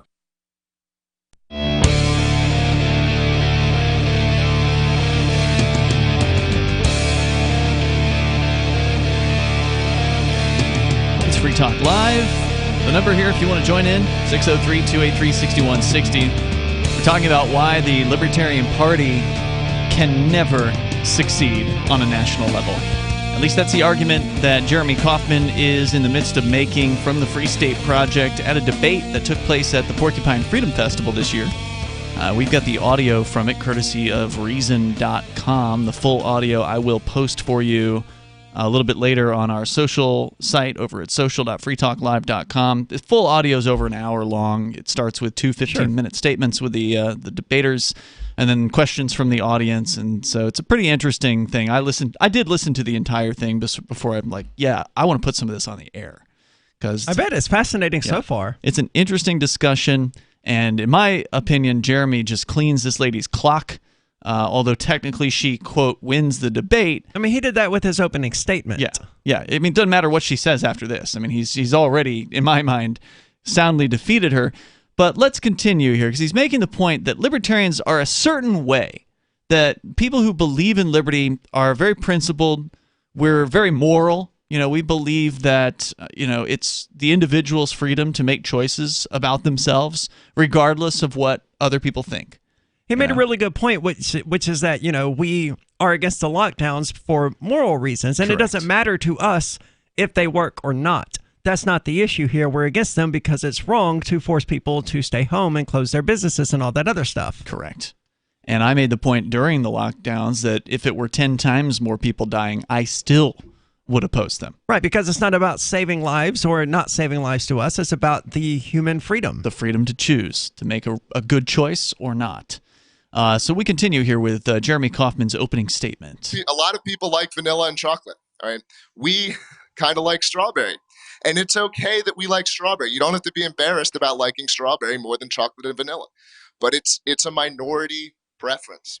Okay, and there's an implicit recognition of this inside of the Libertarian Party. That's sort of the pragmatist caucus, which sort of wants to hide some of what libertarians believe. There's an implicit recognition of this. That's why they don't want to talk about some of the things. That's why they want to make it just so it's lower taxes and legal weed, and not talk about some of the things that libertarians actually believe, because they implicitly recognize that some of these things are unpopular. And so that's a really difficult thing to accept. But if you accept it, it can cause you to change your strategy, because like any type of person with almost any set of beliefs in the world, we deserve the right to live the way that we want to live. Okay. And we are being dominated by the statists. Okay. And we deserve that. We are human. And if you present it to the people this way as well, they tend to be more accepting of it, right? If you say, I want to make the whole country libertarian, people feel like you're taking away all these things that they care about. I like Social Security. I like the FDA. I like the roads. We don't want to take the roads away. But if you say, look, I deeply believe this in my heart. I feel this way. I know you may not, but shouldn't I be able to live the way that I want to live? And I find that people are very receptive when you put it this way. And this is what the Free State Project is. It's a mission to build a libertarian homeland, to say that we as libertarians deserve the ability to live the way that we want to live. And I think the Mises Caucus people recognize this as well. That's why they're saying, we'd rather be bold and honest, and we're not. We're not trying to maximize the percentage. We're trying to maximize people who will identify and adhere to the principles. And I think it's really good that they do that. It's what I want the Libertarian Party to be doing, because a lot of people don't know. They've only been presented with chocolate and vanilla, right? And you can think about your own experience, your own journey to libertarianism. You presented the ideas and they kind of clicked for you. You said, this makes sense to me. And then what happened when you tried to present them to others, right? Why don't you believe this? I gave you this great argument. It made so much sense to me. And you try to argue someone into libertarianism, and it doesn't make sense to them. And that's because our logical reasoning brain sits on top of these sort of deeper seated beliefs. And I'm not saying we're like aliens. We overlap with other people, 90, 95% of the way. But on some of these things, we feel differently. And we should accept that, because when you accept that, it changes the strategy that you use. One more comment I'll make before I move on to sort of some of the more evidence-based stuff is another key aspect of this is a lot of people don't have that sort of, to be a libertarian, you have to be somewhat independently minded. You have to be willing to disagree, right? You're kind of going against the grain. Most people aren't that independently minded, are agreeable, and they sort of go along to get along. And that's sort of core to the Free State Project working. If we get and how it's working already today. If that wasn't clear to me, it sure was last year. And I think for me, what Jeremy's talking about here... What part? The idea that people want to go along to get along. Yeah. As much as they might say about what their beliefs are, they put the mask on. Even the people that didn't want to. And you even gave us an example that... Well, I did it. You had a... Well, you did, but you wanted to keep your job. Yeah. Right? And I guess that is technically going along to get along. But a lot of people just would do it just because. They didn't want to rouse... They would do it at the grocery store. They didn't want to upset their neighbors. Every single person would come with a mask. Like, if somebody didn't, it was like, less than 1%. Where you worked? Where I work now. At the Mighty Moose Mart. Yeah. And the day that it was legal to go into a place without a mask on, June 1st, like, it was the reverse. Like, 1% of people come in with a mask sometimes. And now no one is, right? No, that's what I'm saying. Like, maybe like less than 1% of people every once in a while will come in with a mask. But for the most part, it's all masks. Yeah. What changed in your actual core beliefs with one day? Nothing changed in their core beliefs. I mean, that's part of the issue that Jeremy is getting at, is that these people haven't changed. They're still going along to get along. Yep. And, as you were, I think, about to bring up, I was hanging out with some of these people Saturday night who... Two liberals. Yes. Hardcore Bernie supporters who expressed to me the sentiment that really the only reason they got vaccinated was so that they could take the masks off, so that things could go back to normal. And now they're angry because they've gotten the vaccine and they're being told, I mean, anyone who doesn't see it coming just isn't paying attention. You got like 2 months at the tops before the mask mandates return. Apparently it's back in St. Louis. Yeah, it'll be back here in Keene as well and in New Hampshire. It's all coming back. All of Louisiana. Yeah. Wow. And they're not happy about it. They're like, no, we did everything you told us we were supposed to do. Right. And now you're going to make us do this again? Yeah. They don't understand how government works. No. Well, they understand it a little more clearly now. Yeah. But what effect will that have? Yeah. Because it is always easier to go along to get along. It is. And that's why the Republicans did it, and that's why the Democrats did it. They all did it for whatever their own reasons were, whether it was because they thought it would let them take the masks off, or that they wouldn't get bothered by the doorman at Walmart, or their neighbors wouldn't see them and give them a hard time, or because grandma wanted, or whatever the reason was. So people are not likely to change from that perspective. So given that is true about people, why try to change the entire nation? It makes more sense to find the people who are already like you, to find the people who are willing to step out of line, willing to take a risk, willing to speak up for freedom, and concentrate those people in one area where we can actually make an impact. How such a small group, only 6,000 people, have had such an impact is because we get the people here who are highly capable, highly intelligent, motivated people, and they drag all of these other people to their positions, right? And so that is how this can work, despite not everyone sort of feeling these things in a deep-seated way. So I'm going to switch to talking about some of the evidence, because what's happened in New Hampshire is absolutely incredible. So this session alone, we have 45 free staters in the state legislature. That's incredible. And that's more than the Libertarians ever got elected. Yeah, way more. like 45 to 0. Way more. Yeah, I think they actually got one person elected in Wyoming. Yeah. Okay. And it was a two-way race. She actually mentions it if we get a chance to get to her audio, but it was. So they mentioned one success, and Jeremy's like, "We've got." What did he say? 45? 45, yeah. And that's just this year. Yeah, and the Republican, Democrat, Libertarian labels, those don't matter.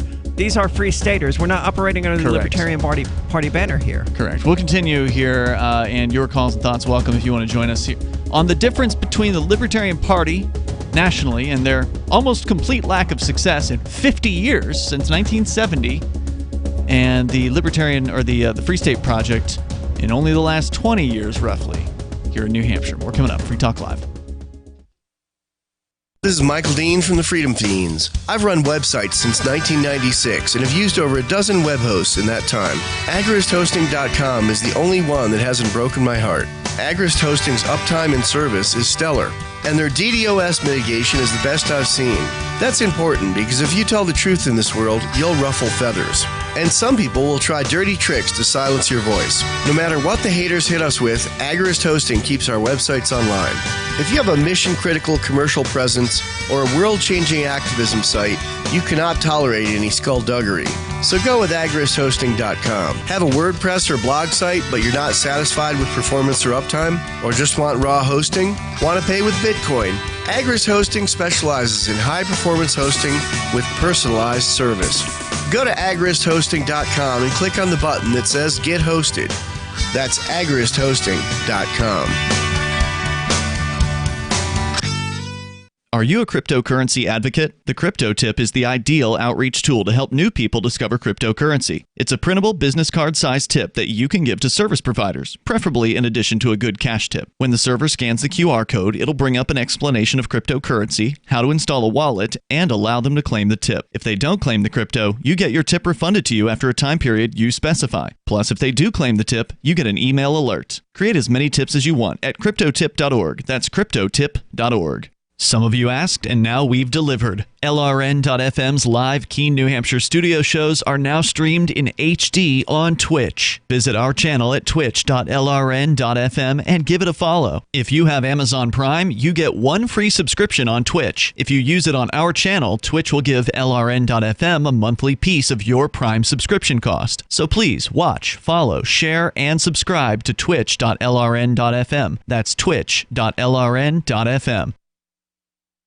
We have some good news. The indictments against Ross Ulbricht in the District of Maryland were dismissed with prejudice, meaning they can never be refiled. This is especially good because those indictments contain the only charge ever made that Ross engaged in murder for hire. This was a serious allegation that Ross Ulbricht denies. It was never prosecuted or ruled on by a jury, but was trumpeted by the federal government and the media as if it were proven fact. The Maryland court held these indictments for almost 5 years, poisoning Ross's case and leaving him under a cloud of unproven allegations. As explained in Ross's appeal to the Supreme Court, the fact that the judge used these allegations to give Ross a draconian sentence of double life without parole violated his Sixth Amendment right to a jury trial. Judges are required to issue sentences based on convictions decided by a jury, not unproven allegations never even charged at trial. Although this is a positive development, the dropped indictment will not set Ross free. Now, a presidential pardon is Ross's only hope of freedom. Sign the petition at freeross.org. freeross.org. If you want to know the latest about Free Talk Live before we go on the air, all you need to decide is how you want it delivered. It's your choice. Visit news.freetalklive.com to receive our usually weekly news updates by email. Plus, we have a Twitter account at twitter.freetalklive.com, and you can follow us on the decentralized Mastodon platform at toot.freetalklive.com. So please follow us at toot.freetalklive.com and sign up for our emails at news.freetalklive.com. My name is Jacob Hornberger. I'm president of the Future of Freedom Foundation, which Congressman Ron Paul awarded for having an outstanding freedom website. Write us at fff@fff.org, and we'll send you a free 3-month subscription to our monthly journal of libertarian essays and our booklet, Economic Liberty in the Constitution, which George Mason University economics professor Walter Williams praised in a recent column. That's fff@fff.org. Yep, we still do email. Drop your email address in the entry box at freetalklive.com, and you'll be kept in the loop with Free Talk Live.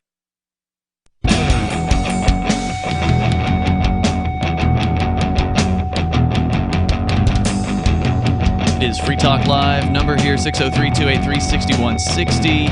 In the studio tonight, it's Ian. Aria. And Bonnie. Talking about the pointlessness of continuing Libertarian Party nationwide efforts. You know, if you want to do it, well, it can be interesting. Sure. I did it in Florida, and I learned some stuff. And you know what I learned was that it was pointless. And I learned as soon as I found out about the idea of the Free State Project, about the idea of migrating to the same place, was like, well, duh, what a great concept. It seems so obvious after the fact. It's like, oh. It does. Let's combine together. I didn't even know about the Free State Project when I ended up, coming up here for Pork Fest. I don't recall if I even really understood what it was when I actually moved here, but it was the same basic idea of, hey, there's a bunch of libertarians here. Why don't you come join us? And I was like, that sounds like a great idea because seems obvious. Here there's 3, and I can't get 2 of them to come to these meetings with me. That sounds like a lot of people's experience. Yeah. I mean, in Florida, I think there were like 5 to 10 of us. And then on an election year, it would go up to like 20. People would come out of the woodwork for the national election, and then they'd go away. See, we never got past 3. Feds. Eds? Feds. Oh, feds. Sounds like feds coming out of the woodwork. Could have been. But it's not as likely that the feds are going to infiltrate the Libertarian Party anywhere else because they're ineffective. Right, they're pointless. True. So the feds only want to target the people that are actually making an impact, which is why they, come here to Keene and investigate the Free Staters. Because we're over the target. We're actually having an impact. We're actually, if there's a chance at secession, New Hampshire's going to be one of those places. Yeah. Because of this movement. So let's go on here. This is Jeremy Kauffman speaking in his opening statement at the Porcupine Freedom Festival this year in a debate against a woman who is running for the chairperson spot in the Libertarian Party, who herself lives in Los Angeles. Oh, wow. The worst of the worst, right? I mean, what are you doing? But because she's seen New Hampshire at this point. Right. She's been here more than once. And she still chooses to go back to Los Angeles? Isn't it amazing? She addresses it here in her speech. I don't know if we'll get a chance to get into it. It's just such a walkable city. Let's continue here. Jeremy Kauffman, he started out by talking about sort of the fundamental idea that libertarians are never going to convince enough people to vote for them to have any national success. Well, we which don't care about the same things that other people care about. Right, and you're not going to persuade those people to care about it. You're just not. And if you thought there was a chance about that, I could understand it. But now, past 2020, past the COVID stuff and the way people reacted to that, I know there's no chance you're going to be able to. We are always going to be a political minority, nationwide, worldwide. And so coming together is the only solution if we ever want to have a chance. But let's go on. Now he's going to get to the more practical, like actual examples of success beyond the theoretical. There are more people in this room that are members of that are elected to the New Hampshire House of Representatives and former members of the Libertarian Party than there are Libertarian Party members elected nationwide, right? There's one Libertarian Party member elected nationwide, Marshall Burton, Wyoming, and he ran in a two-party race. So he did not beat both a Democrat and a Republican. It was Libertarian versus a Democrat, and he won. We had 45 people who moved here to have political impact get elected last year. Okay, and we're doing it off of a budget that's not even 1/10 of what the Free State Project doesn't run candidates, so I want to be clear about that. But the money being spent here is a fraction of what's being spent by the Libertarian Party. These Free Staters have also made the Republican platform libertarian. You can go on and look at the Republican platform in New Hampshire. I'm not going to say it's 100% libertarian, but it's pretty libertarian. Republicans, if you're a member of the GOP, you can get an official minted pen from the New Hampshire GOP that says taxation is theft. That is a mainstream position. Yeah. So I know that Republicans in a lot of places aren't libertarians, and so if you're coming from out of state, it's different here, okay? I don't know which side is the rhino. Ron Paul is a rhino, so I'll talk about more of the policy. We're generally rated as one of the first or second freest states, first or second lowest in taxes. Free Staters have helped pass constitutional carry. They've passed Castle Doctrine. They've reduced the state budget and taxes, so spending and taxes, multiple times. They just lowered taxes and spending by another 3%, just literally yesterday. 3% less taxes, less spending. It's true. Yep. And I mean, it's a small percentage, but it's still a step in a better direction than the federal government's going. But it was the smallest budget in history, right? Wait, is that true? Something like that. I don't know. There was something that was being said. Well, I about imagine it once upon a time they had a budget of like $1,000 or something. I'm saying it wrong, but it's the smallest budget of any other state or something. It's got to be the only state reducing. I've asked openly for somebody to provide me another example of another state reducing their budget. No one has done so. And reducing their taxes. True, they're actually going to pass on savings to property tax payers. You're right about that. I think it's like $100 million is going to get not spent next time in property taxes. Nice. Basically. All right, going on. Eliminated the only remaining income tax. There's no income tax, but there was a dividends and interest tax, and that tax has now been eliminated entirely. Nice.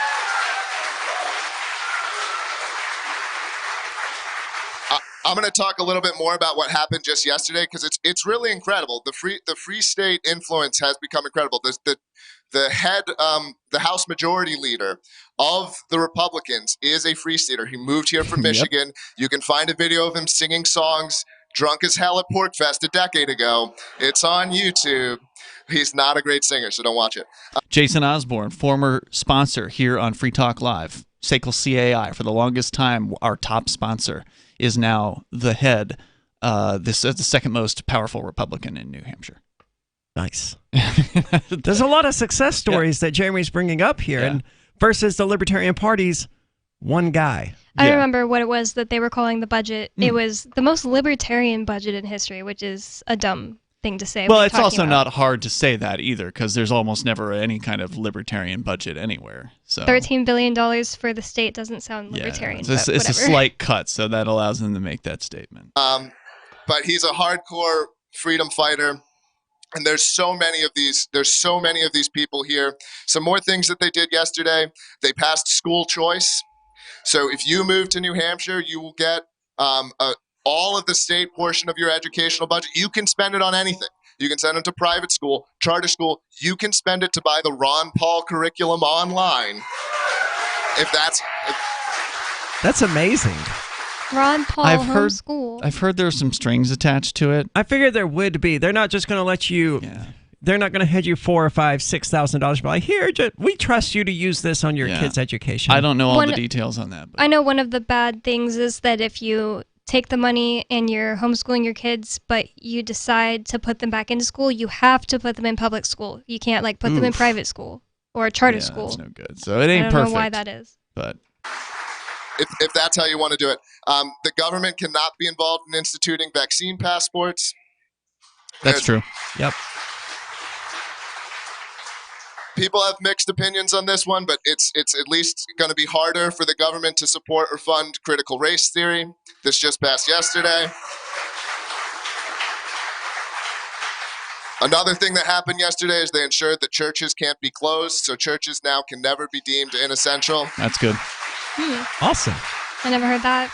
And arguably the most important thing is lemonade stands must be legal statewide, so regardless of age. Nice. I don't understand that. They must be legal statewide? I think he's referencing the different states where they will shut down children's lemonade stands. Okay. That they're now protected, I guess, from that happening in New Hampshire. Not that it's ever happened here. He says must be. He meant are. That I all think lemonade. so. Okay. Yeah, I don't think it's ever happened here. I thought it meant like they must jump through all of these hoops to be legal. Oh. No. I think it's a symbolic gesture. As well as, and this is what, it's sort of like weaponized libertarian autism a little bit here, the way that these people pass these bills, because they get so fine-grained. People realized last year during COVID that you actually couldn't give home haircuts. It wasn't really an enforced law, but technically that's the way the law was written. So they fixed it this year. So they put in a bill, and now, it's not the biggest thing, but there's so many of these little things. You can do... I had not heard that. You can do really small microbreweries and sell your beer, That's right? true. And you can do that legally. That's been going on for years here, and it was free staters that wrote and passed that legislation. Nice. Yeah. I'm surprised to hear that it was ever illegal to... get your hair cut in your home. That's insane. Yeah, I didn't know we were doing activism, Ian. Licensing laws. Knife laws. Decriminalized cannabis and Narcan. So you can buy Narcan for overdoses over the counter. We've nullified a bunch of laws, legalized raw milk, restricted eminent domain. And I can't list them all because... Yeah. It's exhaustive. That was a long list, dude. It's a tremendous success that we've had here. This is not speculation. This isn't some pie-in-the-sky fantasy. It's actually happening. And the more people that move here, the sooner, the more success we will have. That's just the facts. So check it out. Go to the Free State Project's website at freestateproject.org or move.shiresociety.com, and we will see you tomorrow night, the full debates at our social. Are you tired of governments murdering people around the world? Stop using their money. There is an alternative. Bitcoin is a stateless, free market, non-political currency. Bitcoin cannot be inflated or controlled by any government. By using their money, you are helping the state. Stop doing it. You have an incredible alternative available now. Learn it, use it, spread it. Get started with Bitcoin at bitcoin.com. That's bitcoin.com. Do you feel like your nation, state, or community no longer holds your values? Have you dreamt of a place where people agree that liberty is important and are free to pursue their projects so long as they respect the property of others? There are many people just like you that are discovering freeprivatecities.com. Their social media links are at the upper right of the page at freeprivatecities.com. All skill levels will be needed when the first of the Free Private Cities opens. It's sooner than you think. Stop arguing and build. freeprivatecities.com. Is oral health important to you? If you don't like your own teeth, fresh breath, or kissing people, then by all means stop listening. Several years ago, I met Jessica Armand, founder and CEO of My Magic Mud, and I became passionate about the product that she created and never want to live without it. It's clinically proven to whiten teeth, but I find it does much more. They want you to love My Magic Mud as much as I do, so they're giving you a money-back guarantee plus 20% off. Go to mymagicmud.com and use coupon code FTL20 at checkout. mymagicmud.com, FTL20. The LRN.FM social media channels have been revamped. We've eliminated Facebook and focused on other platforms like Twitter and Mastodon, the decentralized alternative to Twitter. On our accounts, you'll find posts from multiple LRN.FM show hosts together in one place. Follow us on Twitter at twitter.lrn.fm, or better yet, move to the decentralized Mastodon social media platform at toot.lrn.fm, toot.lrn.fm. I think you'll like it. This is the Liberty Radio Network, broadcasting the latest liberty-oriented audio content 24 hours a day at LRN.FM. From Feature Story News in Washington, I'm Nina Maria Potts with the latest world news. The United Nations says at least 27 children have been killed in Afghanistan in just 3 days amid clashes between the Taliban and government forces. There's been an escalation in violence and the Taliban's assault as foreign troops withdraw. The Pentagon, meanwhile, says the U.S. Secretary of Defense Lloyd J. Austin has spoken by phone with Pakistan's Chief of Army Staff, General Qamar Javed Bajwa, to discuss the U.S. and Pakistan's mutual goals of security and stability in the region. An alleged victim of the late sex offender Jeffrey Epstein has filed a lawsuit against Britain's Prince Andrew over accusations he abused her when she was underage. The U.S. is imposing new sanctions on Belarus, accusing President Alexander Lukashenko of an ongoing assault on the democratic aspirations and human rights of the Belarusian people. The UK and Canada also announced new measures in a coordinated move. Our Washington correspondent Giles Gibson reports. The White House says this is the largest round of sanctions to date, targeting the Belarusian Olympic Committee, a state-owned enterprise, and prominent business people linked to the Lukashenko regime. The UK and Canada also hit key parts of the Belarusian economy with new sanctions. Monday marks the first anniversary of a presidential election that the opposition says was rigged by President Lukashenko. Responding to the British announcement, Lukashenko said the UK should choke on its latest measures. To Canada now, which has reopened its border to the United States for non-essential travel for the first time since it closed in March 2020. But there are strict rules for those that are hoping to cross. Sarah Walton reports from the US-Canada border at Niagara Falls. There was a big rush at midnight here at Niagara Falls with people keen to cross the border into Canada for the first time since it was closed to non-essential travel because of the pandemic 17 months ago. Those hoping to cross must show they've been fully vaccinated against COVID-19 for at least 2 weeks and provide a negative coronavirus test. But the US is yet to announce when it will reciprocate by opening its border to Canadian tourists. Plans to open the border were delayed last month until at least August the 21st. But with the number of COVID-19 cases in the US increasing daily, driven by the Delta variant, it's not clear if that will go ahead. Sarah Walton, Niagara Falls. And reaction is still pouring in to a key climate change report. Experts are warning the world's set to hit the global warming limit of a 1.5 degrees Celsius temperature rise in the next 20 years. The Intergovernmental Panel on Climate Change says heat waves, flooding and droughts will be more frequent and intense. From bureaus worldwide, this is FSN. Amid the catastrophic economic crisis spurred by Tuesday's release of This Christmas, the new holiday-themed album by John Travolta and Olivia Newton-John, economic experts told reporters today the Christmas CD has quickly plunged the nation into a double-dip recession. When investors learned that one-time screen couple John Travolta and Olivia Newton-John had reunited after 35 years for an album of timeless Christmas classics, investors had no choice but to pull money from markets immediately. We were already on shaky ground with the collapse of the U.S. subprime mortgage market and the reversal financial crisis in Europe, but consumer confidence plummeted after Americans saw the new album with a picture of Travolta and Olivia Newton-John holding cups of hot cocoa. We believe that when other countries find out the album features a Christmas song that pays tribute to summer nights, we could be looking at a global contagion. This is the blackest day on Wall Street in 2 decades. This is the Onion News Network. The latest episode of Declare Your Independence is next, here on the Liberty Radio Network, LRN.FM. It's time for Declare Your Independence with Ernest Hancock. Believe me when I say we have a difficult time ahead of us. But if we are to be prepared for it, we must first shed our fear of it. I stand here without fear because I remember that I am here not because of the path that lies before me, but because of the path that lies behind me. I remember that for 100 years we have fought these machines. And after a century of war, I remember that which matters most.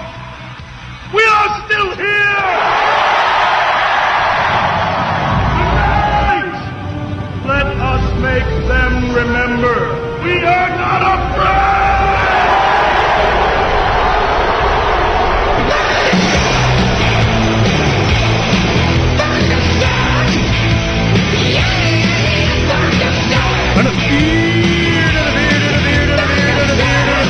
Here on Declare Your Independence, me, Ernest Hancock. I want to, reintroduce you to a great guest. I wanted to make sure that her story is told and we get an update on this because we talked to her months ago and it was building up. Colleen Huber, she's a naturopathic medical doctor in Arizona. Now, in Arizona, a lot of different states aren't exactly the same. In Arizona, a naturopath is a doctor that's kind of separate with their own, or used to be, their own board and so on. And what happened, all of a sudden they decided, no, we need to have you, in with the crowd and make sure, you're with the crowd. And I'm, why? Why? Because it's been, my experience is that as soon as you start getting in with the man, stuff happens. So what I wanted to do is I wanted to make sure that we got her story, and when we come back to Arizona, there's going to be some attention we give to this issue because it's so important on a lot of levels. One, medical freedom. Do I or do I not own myself? All right? Am I or am I not, the master of my body? What's my property? Well, inside this skin, I vote that, okay?